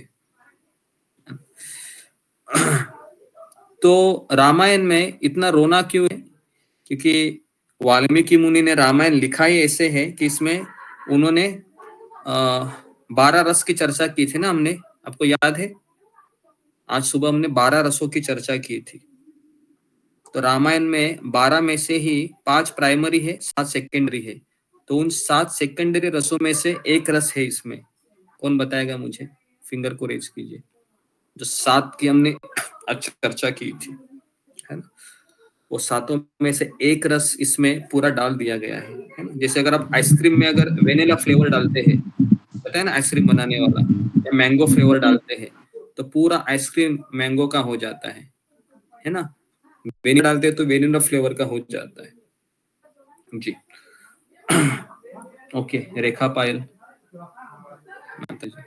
हरे कृष्ण गुरुजी, दंडवत प्रणाम गुरुजी। इसमें जो पूरा है, हमने जो पर्सन देखा है, इसमें करुण रस का ज्यादा वो है।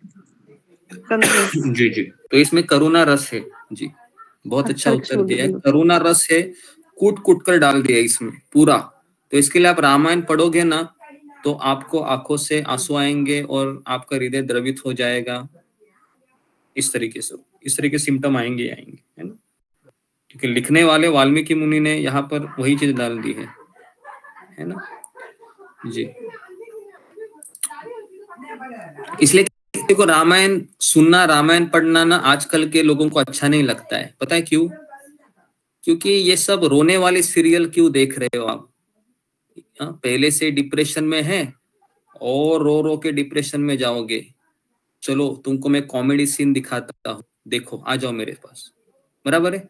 ऐसे लोग ज्यादा बोलते हैं, लेकिन उनको पता नहीं है ये रोने वाली चीज नहीं है, ये रोना नहीं है, ये दिव्य आनंद की चीज है ना। जब हम भगवान के लिए रोते हैं तो हृदय में दिव्य आनंद की अनुभूति होती है। और जो लोग वो कॉमेडी सीन देखते हैं ना, वो बाद में इतने रोते हैं ना कि बाद में हंसते ही नहीं है क्योंकि वो ज्ञान ही नहीं है उनको उनमें। तो इसके लिए ये चीजें पता होना बहुत जरूरी है हमको कि ये शास्त्र क्या है। आपको पता है शिवाजी महाराज है, उनकी माँ जिजा माता, उनको ये रामायण महाभारत ही सिखाती थी, पढ़ाती थी। तो इसके लिए वो आगे चलकर शिवाजी महाराज बने, बराबर है। तो इतना इसमें पावर है, इस ग्रंथों में इतनी पावर है कि अगर कोई बच्चा ये मैथमेटिक्स, केमिस्ट्री, फिजिक्स, है ना, उसके बाद ज्योग्राफी, अलजेब्रा, बायोमेट्री, क्या क्या है पता नहीं, तो इसको छोड़कर अगर पूरे 10 साल यही पढ़ेगा ना, रामायण, महाभारत, भागवत, गीता, और उनका एग्जाम देगा ना बोर्ड का, जबरदस्त पूरा समाज हो जाएगा, है ना। पास आउट होने के बाद आप देखोगे कि इसका कैरेक्टर कैसा है ना, इस पे चर्चा होगी। अरे ये अर्जुन के जैसा लग रहा है, अभी ये नकुल के जैसा है, ये सहदेव के जैसा है ना। तो इस तरीके से चर्चा होती है। अभी कैसे चर्चा होती है? पास आउट होता है, कहाँ जाएगा, इस कॉलेज में जाएगा, साइंस में एडमिशन लेगा, मेडिकल में जाएगा, इंजीनियरिंग में जाएगा, ये सब चर्चा होती है, क्योंकि पढ़ाई वही है ना वो।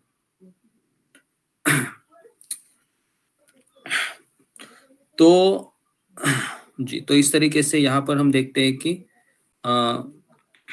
युधिष्ठिर प्रभु रामचंद्र है, भरत को कई सवाल पूछते हैं और बाद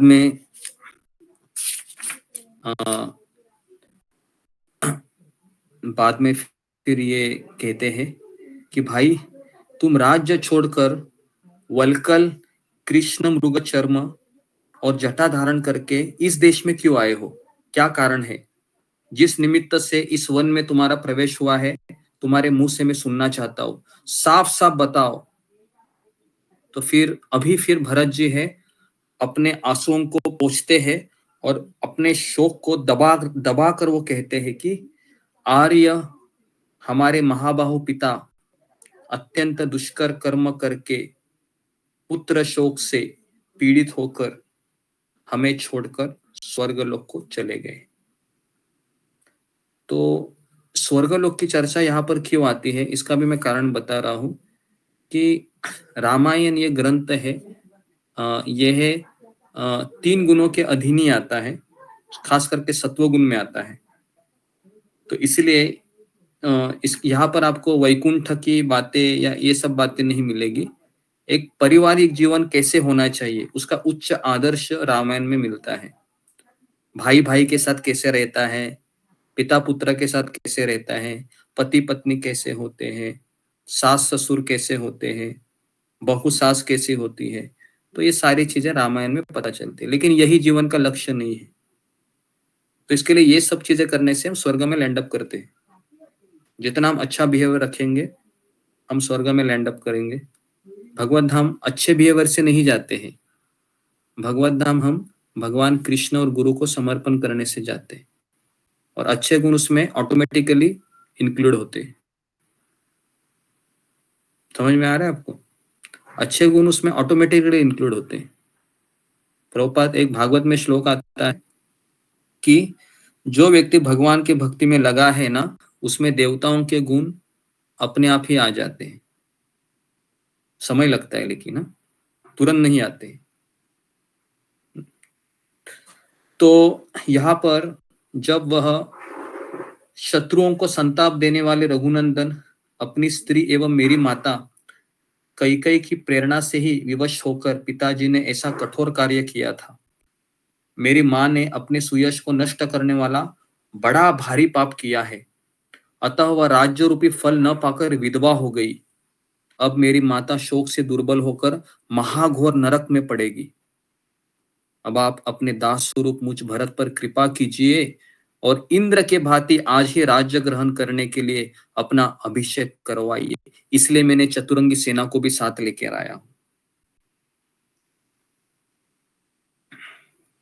तो इस तरीके से दूसरों को मान देने वाले रघुवीर, आप ज्येष्ठ होने के नाते राज्य प्राप्ति के अधिकार से आप ही युक्त हो। आपको ये राज्य मिलना उचित है। मैं आपका छोटा भाई हूं। छोटा भाई कैसे राज्य कर सकता है ना? तो जी, अगर ऐसा कलयुग में होता था तो छोटा भाई बड़े को मिलने आता था कि आप चलिए, है ना, तो बड़ा भाई क्या करता था, मुस्कुराता था कि कितना अच्छा है तू मेरा भाई रे, है ना। मुझे मुझे मुझे तुम राज्य देने के लिए यहाँ तक आया है ना, चलो 50-50 करते करके, तुमको मैं 50-50, मुझे भी 50-50, इस तरीके के कुछ शायद डायलॉग हो सकते थे, है ना। लेकिन ऐसा कलयुग में होता भी नहीं है मोस्टली। जस्ट एग्जांपल दिया कि अगर कोई खुद होकर भी आता है ना, तो बड़ा भाई होने के नाते वो ऐसा भी नहीं कहता था कि छोटे भाई तुम ही रख लो, है ना, मैं संतुष्ट हूँ। क्योंकि संतुष्टि है ना, हम इसी में देखते हैं कि मेरे पास कितना हो, और इसी में हम मार खा जाते हैं। संतुष्टि हमें इसमें देखनी चाहिए कि मेरा मन भक्ति में और गुरु की सेवा में कितना लगा है। ये इसका मापदंड होना चाहिए कि ये मेरा मन है, ये भगवान की और गुरु की सेवा में कितना लगा है, कितना मेरे मन में भगवान की कथा सुनने का लालसा उत्पन्न होती है। तो यहाँ पर जोर होना चाहिए, तब जाके हमारा मन हमेशा संतुष्ट रहेगा। तो इस तरीके से कैकेयी पुत्र महाबाहु भरत ने नेत्रों से आंसू बहाते हुए रामचंद्र जी के चरणों से माथा टेक दिया। ये सब कहकर उन्होंने माथा टेक दिया। उस समय वे मतवाले हाथी के समान बार बार लंबी सांस खींचने लगे। कितने लोगों ने देखा है कि बच्चों को रोते समय ऐसे करते हैं कि नहीं, सांस खींचते हैं, आपने देखा होगा खास करके, है ना, बच्चों को।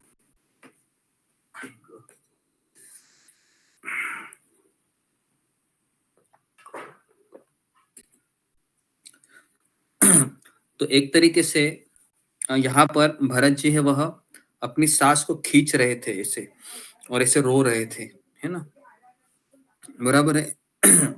तो मैंने ऐसा देखा है कि पुरुष है वो ऐसे ज्यादा रोते हैं। आपने देखा है जब कोई मरता भी है ना, पुरुष ऐसे जोर जोर से नहीं रोते हैं, आपने देखा होगा, है ना। मोस्टली वो कोने में जाते हैं और थोड़े से ऐसे शांति से ऐसे करके ऐसे थोड़े से सांस खींचते खींचते रोते हैं, है ना। तो राम ने भाई भरत को उठाकर हृदय से लगा लिया, है ना। तो कहा कि भाई तुम ही बताओ, उत्तम कुल में उत्पन्न और श्रेष्ठ व्रतों का पालन करने वाला मेरे पिता ने मुझे जो आज्ञा दी थी, उस आज्ञा का उल्लंघन रूप पाप मैं कैसे कर सकता हूं, और मैं तुम्हारे अंदर थोड़ा सा भी दोष नहीं देखता हूं, तो तुम अज्ञानवश अपनी माता की निंदा क्यों कर रहे हो। तुम्हारी माँ कैकेयी मेरी भी तो माँ है, तुम उसकी निंदा कर रहे हो, कह रहे हो कि तुम वो महाघोर नरक में वो जाएगी, ये कैसे तुम्हारे शब्द है। तो भरत जी को डांट भी लगाते हैं प्रभु रामचंद्र, है ना, कहते हैं कि ऐसा अपनी माँ के बारे में नहीं सोचना चाहिए।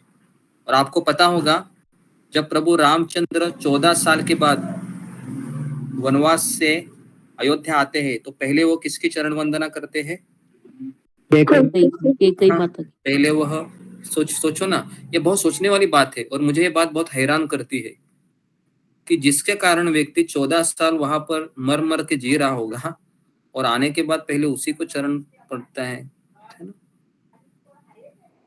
इसका अर्थ क्या है, इसका मुझे एक ही अर्थ दिखाई दिया बहुत सोच सोच कर, कि प्रभु रामचंद्र ने अपने दुखों का कारण कभी कैकेयी को माना ही नहीं, इसलिए वो कर पाए। और हम क्यों नहीं कर पाते हो, क्योंकि हम वह मानते हैं कि यही मेरे दुखों का कारण है। इसके लिए वो अंदर से आता ही नहीं है, उल्टा मुंह देखते देखते और हमारा, है ना, हृदय जलते रहता है। तो रघुनंदन, इन धर्मशील माता और पिता दोनों ने जब मुझे वन में जाने की आज्ञा दे दी है, तब मैं उनकी आज्ञा के विपरीत दूसरा कोई बर्ताव कैसे कर सकता हूं। कौन किसे कह रहा है, ये प्रभु रामचंद्र भरत जी को कह रहे हैं।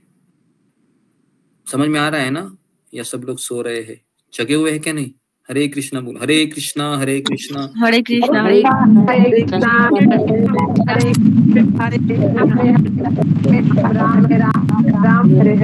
हाँ, अभी लगता है सो रहे होंगे, इसके लिए मुझे हम आधे आधे घंटे में इसको बोलते रहेंगे, है ना।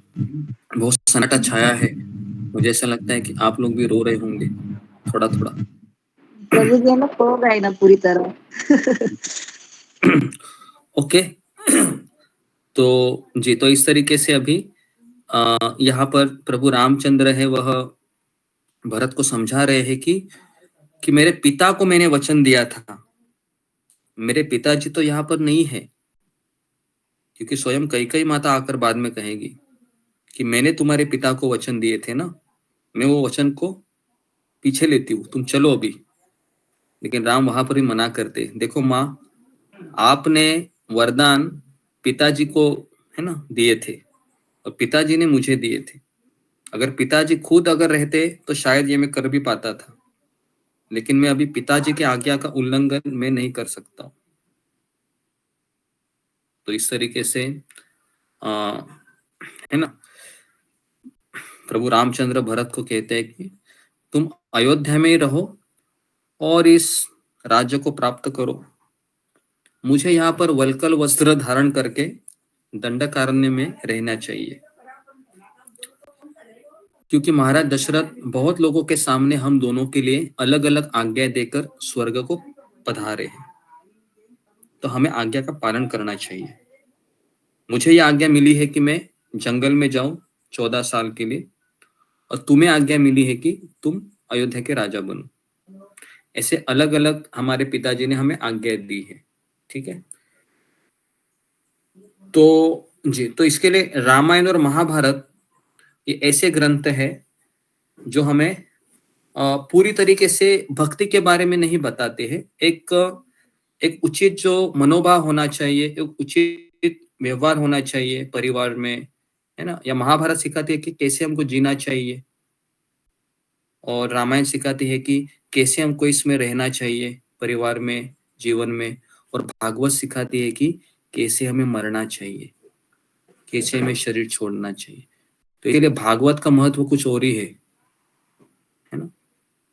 मैंने स्वयं इस्कॉन में देखा हुआ है कि रामायण महाभारत जो ज्यादा उनको इंटरेस्टेड लगता है, वो भी कभी कभी थोड़ा सा, है ना, भक्ति मार्ग से थोड़ा डाइल्यूट हो जाते हैं, क्योंकि यहाँ पे धर्म अर्थ काम मोक्ष की ज्यादा चर्चाएं होती है दोनों इसमें।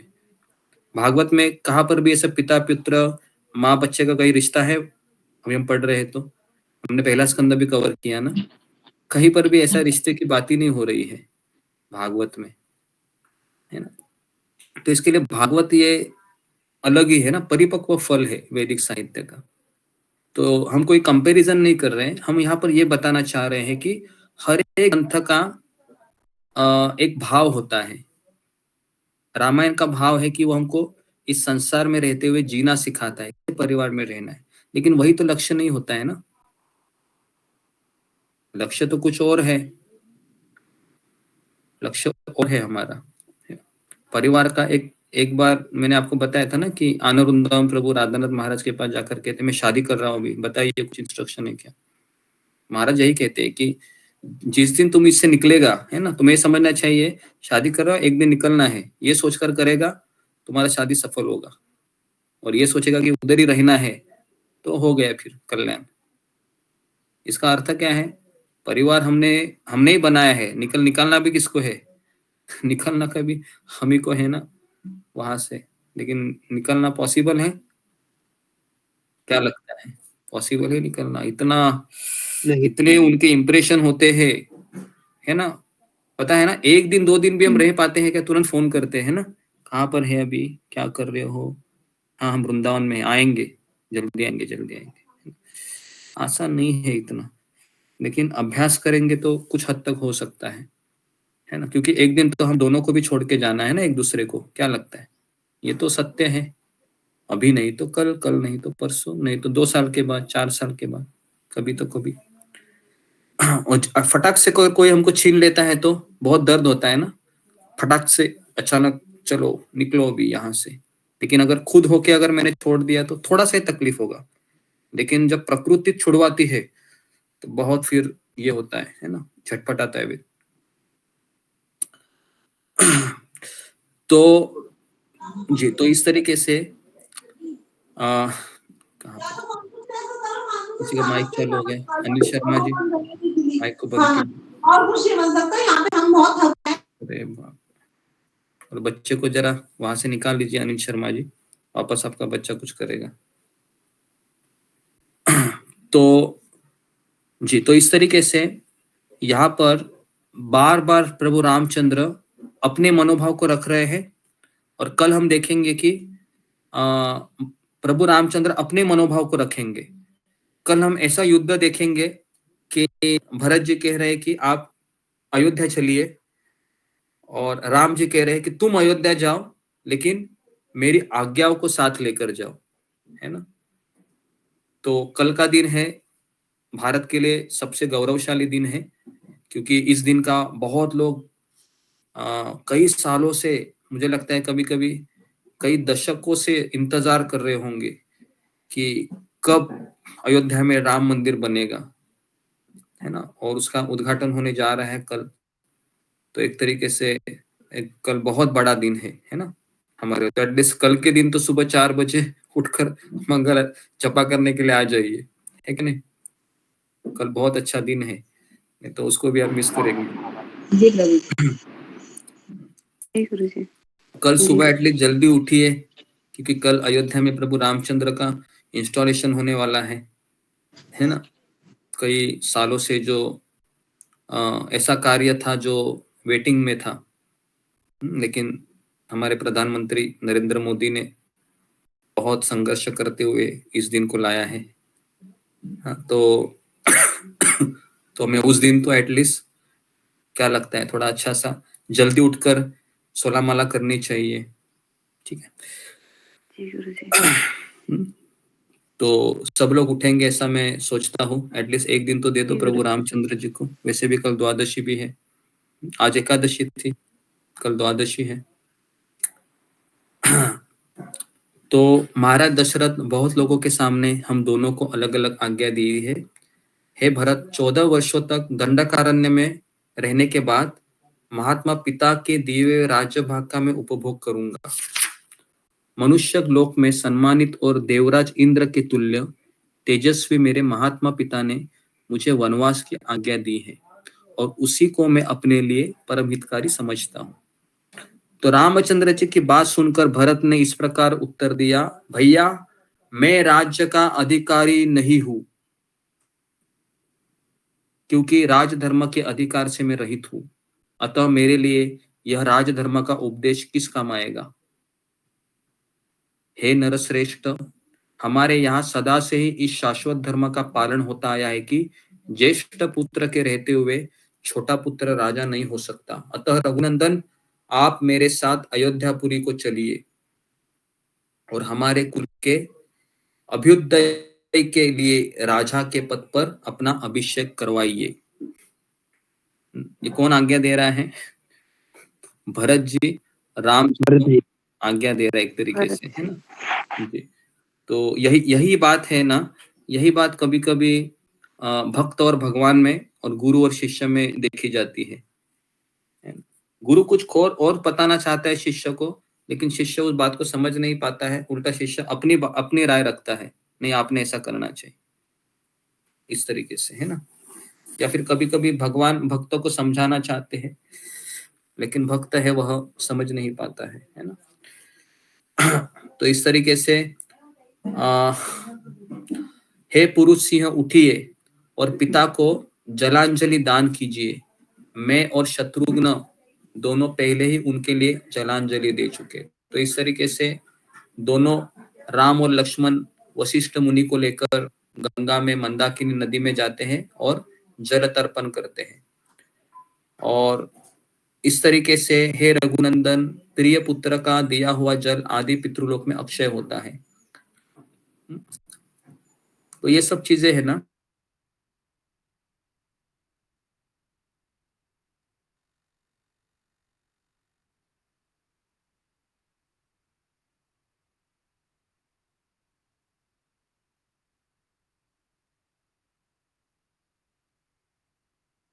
ये सब बात तो इन बातों से हमें पता चलता है कि आवाज आ रहा है मेरा सबको?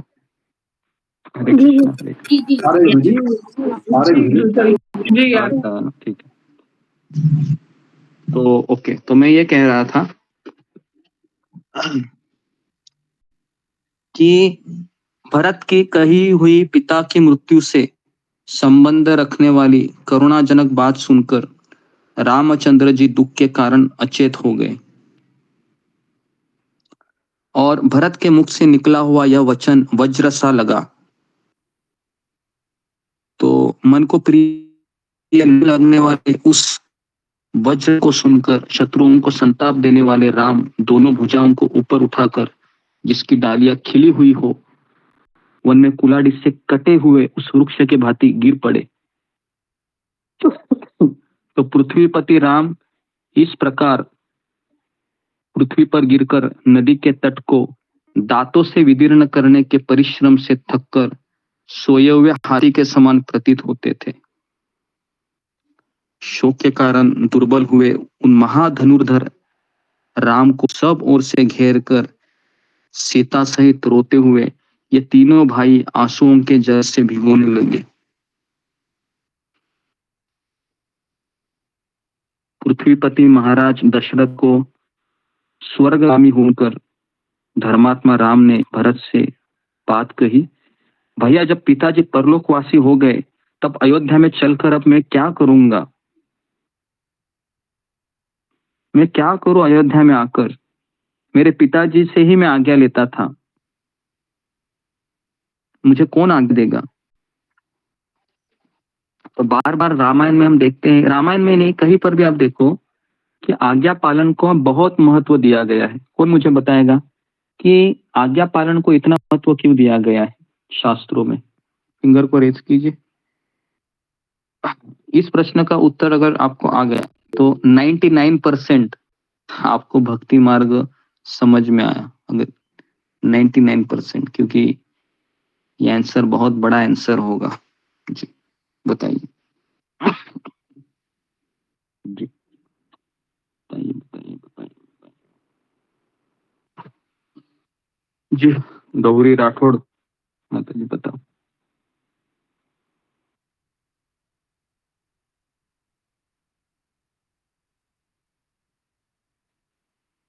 नेक्स्ट। जी हाँ।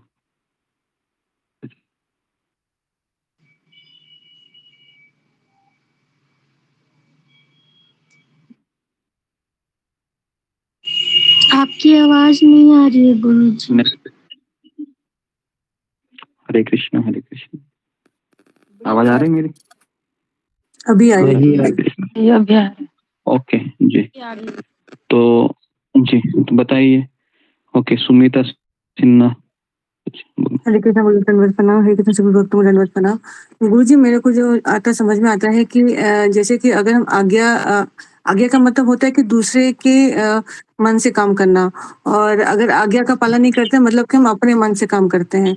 तो अपना मन तो वैसे ही दूषित होता है, तो अपने मन से कार्य करने वाला जो निर्णय होता है वो सही नहीं होता हमेशा। तो हो सकता है शायद गुरुजी की दूसरों की आज्ञा से हम जो लोग काम करते हैं वो अपने मन पे नियंत्रित रखते हैं, कंट्रोल रखते हैं, शायद हो सकता है गुरुजी। हरे कृष्ण गुरुजी दंडवत प्रणाम।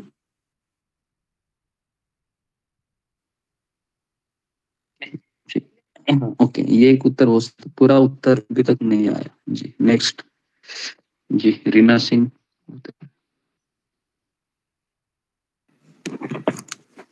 हरे कृष्णा प्रणाम गुरुदेव। सही भक्तों को प्रणाम गुरुदेव। दूसरे की आज्ञा पालन करने से हमारे भीतर विनम्रता आती है, और आपने ही बताया था कि ये विनम्रता से ही हम भगवान को प्राप्त कर सकते हैं, प्रसन्न कर सकते हैं। तो मुझे यही समझ में आया गुरुदेव, कुछ गलती तो क्षमा करिएगा। हरे कृष्णा।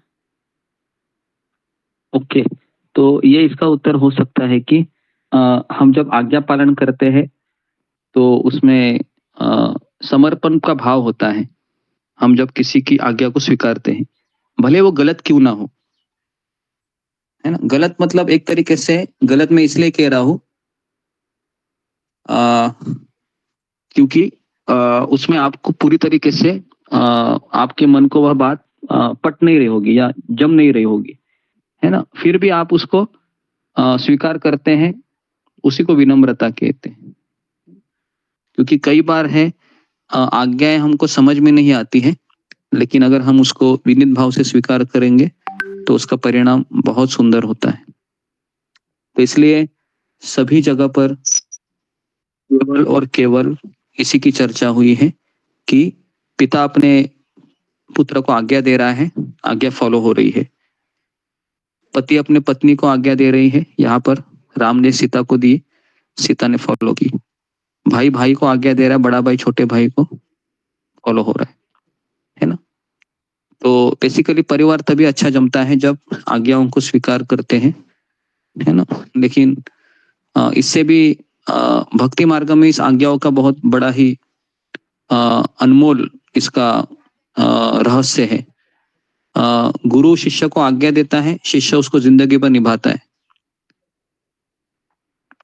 तो इसलिए ये आज्ञा को स्वीकार करते हुए चलना ही आध्यात्मिक जीवन की परिपक्वता है जिंदगी भर। और ये तभी हो सकता है जब हम उसका महत्व पता चले, क्योंकि यहाँ पर है दोनों भी राम और भरत अपने पिता की आज्ञा में कटिबद्ध है।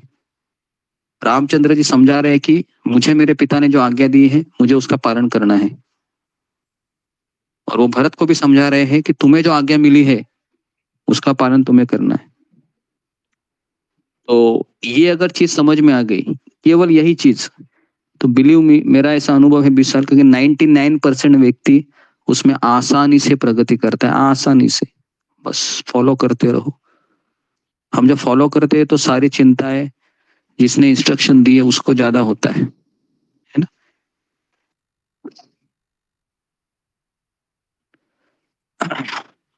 तो इस तरीके से यहाँ पर आवाज आ रहा है मेरा सबको?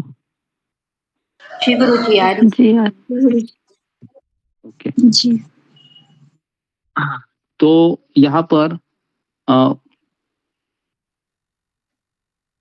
कह रहे हैं प्रभु रामचंद्र की, भरत वनवास की अवधि समाप्त करके यदि मैं अयोध्या में जाऊं तो फिर कौन मुझे कर्तव्य का उपदेश देगा, क्योंकि पिताजी तो परलोकवासी हो गए।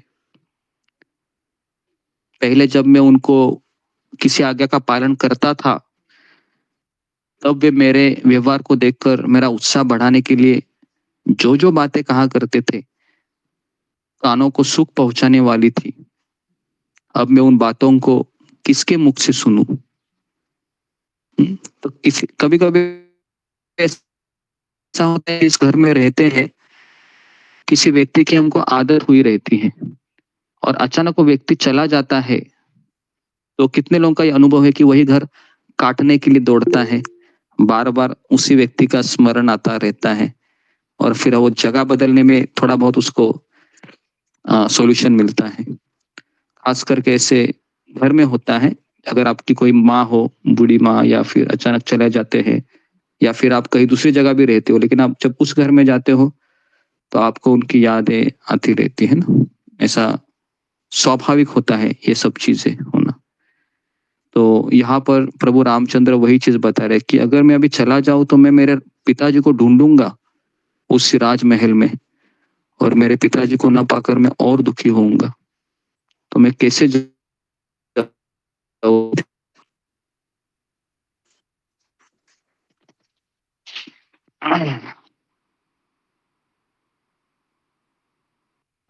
तो इस आपकी आवाज नहीं आ रही। जी जी एक लाइट आ गई है, 2 मिनट रुक जाइए, लगा रहा हूँ।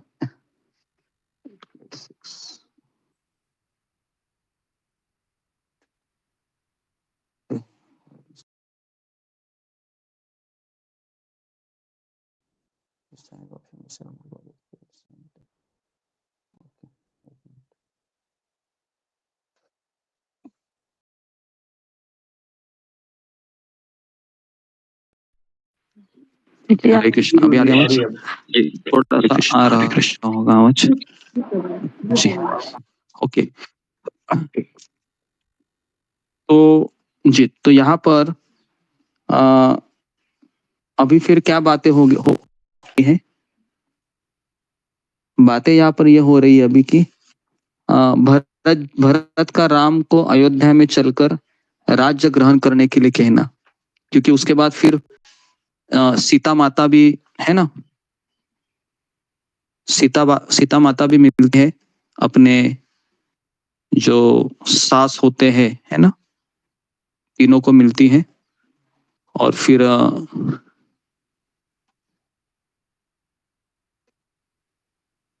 और इस तरीके से मिलने के पश्चात फिर वो उनके चरणों में प्रणाम करती है सीता मैया भी, और कौशल्या माता, सुमित्रा माता और कैकेयी माता सीता से बात करती है ना, इन चीजों के बारे में। और इस तरीके से फिर सभा का आयोजन होता है और चारों भाई है, सॉरी, यज्ञशाला में सबका रहने का व्यवस्था होता है और यज्ञशाला में फिर मीटिंग होती है।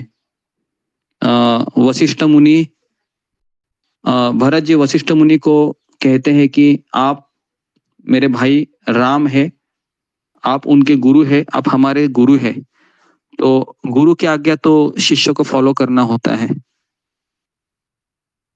तो आप मेरे भाई को कहिए कि अयोध्या का राज्य है वह स्वीकार करे।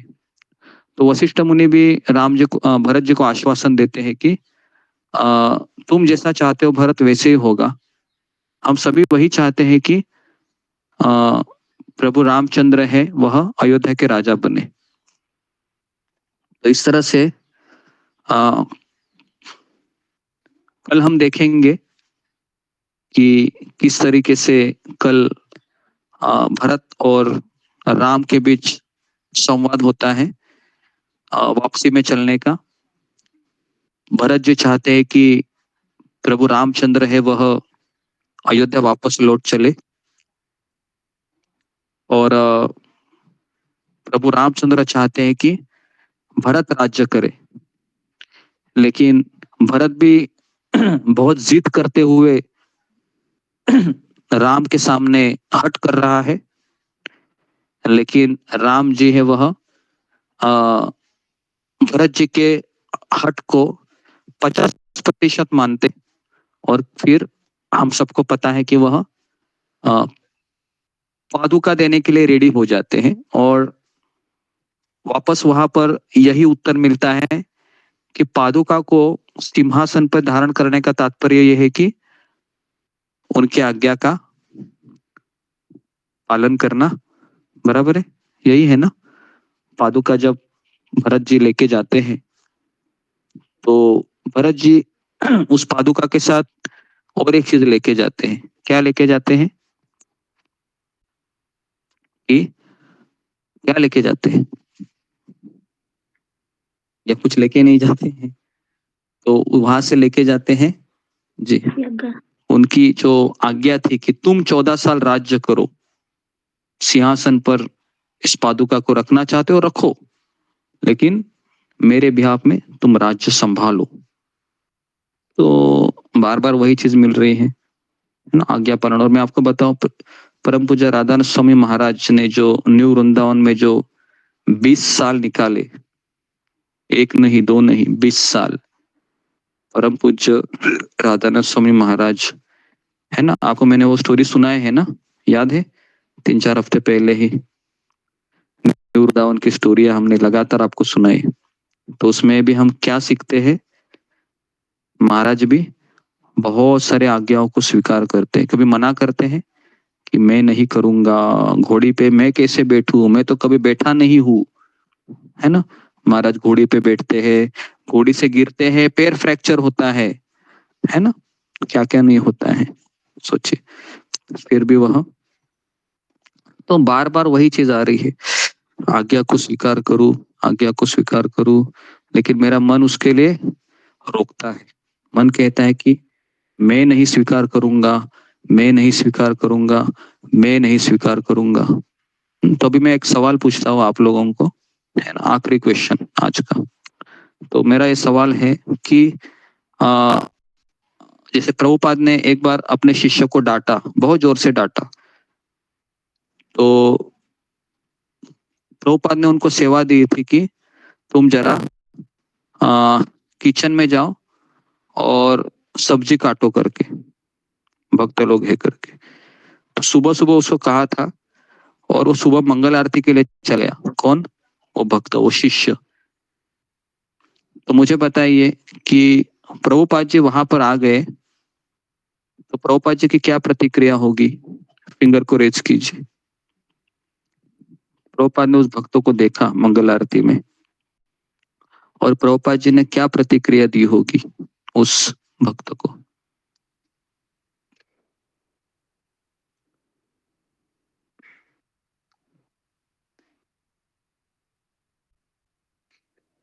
क्या प्रतिक्रिया रही होगी? बाकी के लोग भी हाथ खड़ा कीजिए, सबको उत्तर आना चाहिए, सब लोग पार्टिसिपेट कीजिए क्वेश्चन आंसर में। गलत है कोई बात नहीं, गलती करने से ही हम सीखते हैं। जी क्या आज्ञा दी थी? ओके जी स्मिता रानी महापात्रा। हरे कृष्ण जी, जो शिला प्रभुपाद जी जो उसको वो तो गुस्सा हो जाएगी, परंतु वो तो मंगल आरती ना, इसलिए उसके बाद करने के लिए वो आतिश देती है इसलिए। ओके, नेक्स्ट वैशाली तक। हरे कृष्णा गुरुजी, दंडवत प्रणाम। सभी भक्तों को दंडवत प्रणाम। गुरुजी, प्रभुपाद जी ने कहा होगा कि मंगल आरती से भी ज्यादा महत्वपूर्ण तुम्हें ये सेवा दी थी सब्जी काटने की, ये थी तुम्हारे लिए, ऐसा गुस्सा किया होगा प्रभुपाद जी ने। जी, ओके। तो बेसिकली प्रभुपाद जी क्या बोले पता है? तो मंगल आरती में जाना तुम्हारे लिए माया है, ऐसा उन्होंने उत्तर दिया। क्या उत्तर दिया उन्होंने? प्रभुपाद ने कहा मंगल आरती जाना तेरे लिए माया है। तो मैं जब ये राधानाथ महाराज के प्रवचन में सुना तो मुझे भी थोड़ा समय के लिए लगा कि मंगल आरती में जाना माया हो सकता है क्या? क्या लगता है? मंगल आरती में जाना माया हो सकता है? नहीं हो सकता है। लेकिन अगर गुरु आपको कुछ कहता है कि ये करो और आप मंगल आरती में गए तो वो माया है। समझ में आ रहा है? इन चीजों को समझिए, क्योंकि ये समझाने वाला कोई नहीं होता है। हम इसको बहुत मुश्किल से समझ पाते हैं इन चीजों को। ओके, तो कभी कभी हमको कुछ चीजें करना है तो उसके पहले भी दूसरी चीज ज्यादा जरूरी होती है। ओके, तो यहाँ पर मैं रुकता हूँ आज के लिए। तो जी, कल हम देखेंगे, कल हमारा आखिरी दिन रहेगा, खास करके ये राम भरत मिलाप का जो आखिरी सेशन है जिस पे कल चर्चा करेंगे, उससे हम बहुत कल शिक्षाएं लेंगे, है ना जी। ओके, तो यहाँ पर मैं रुकता हूँ। आप सबका बहुत बहुत धन्यवाद। श्रील प्रभुपाद की जय। प्रभु रामचंद्र हरे कृष्णा प्रभु दंडवत प्रणाम, सभी भक्तों को दंडवत प्रणाम।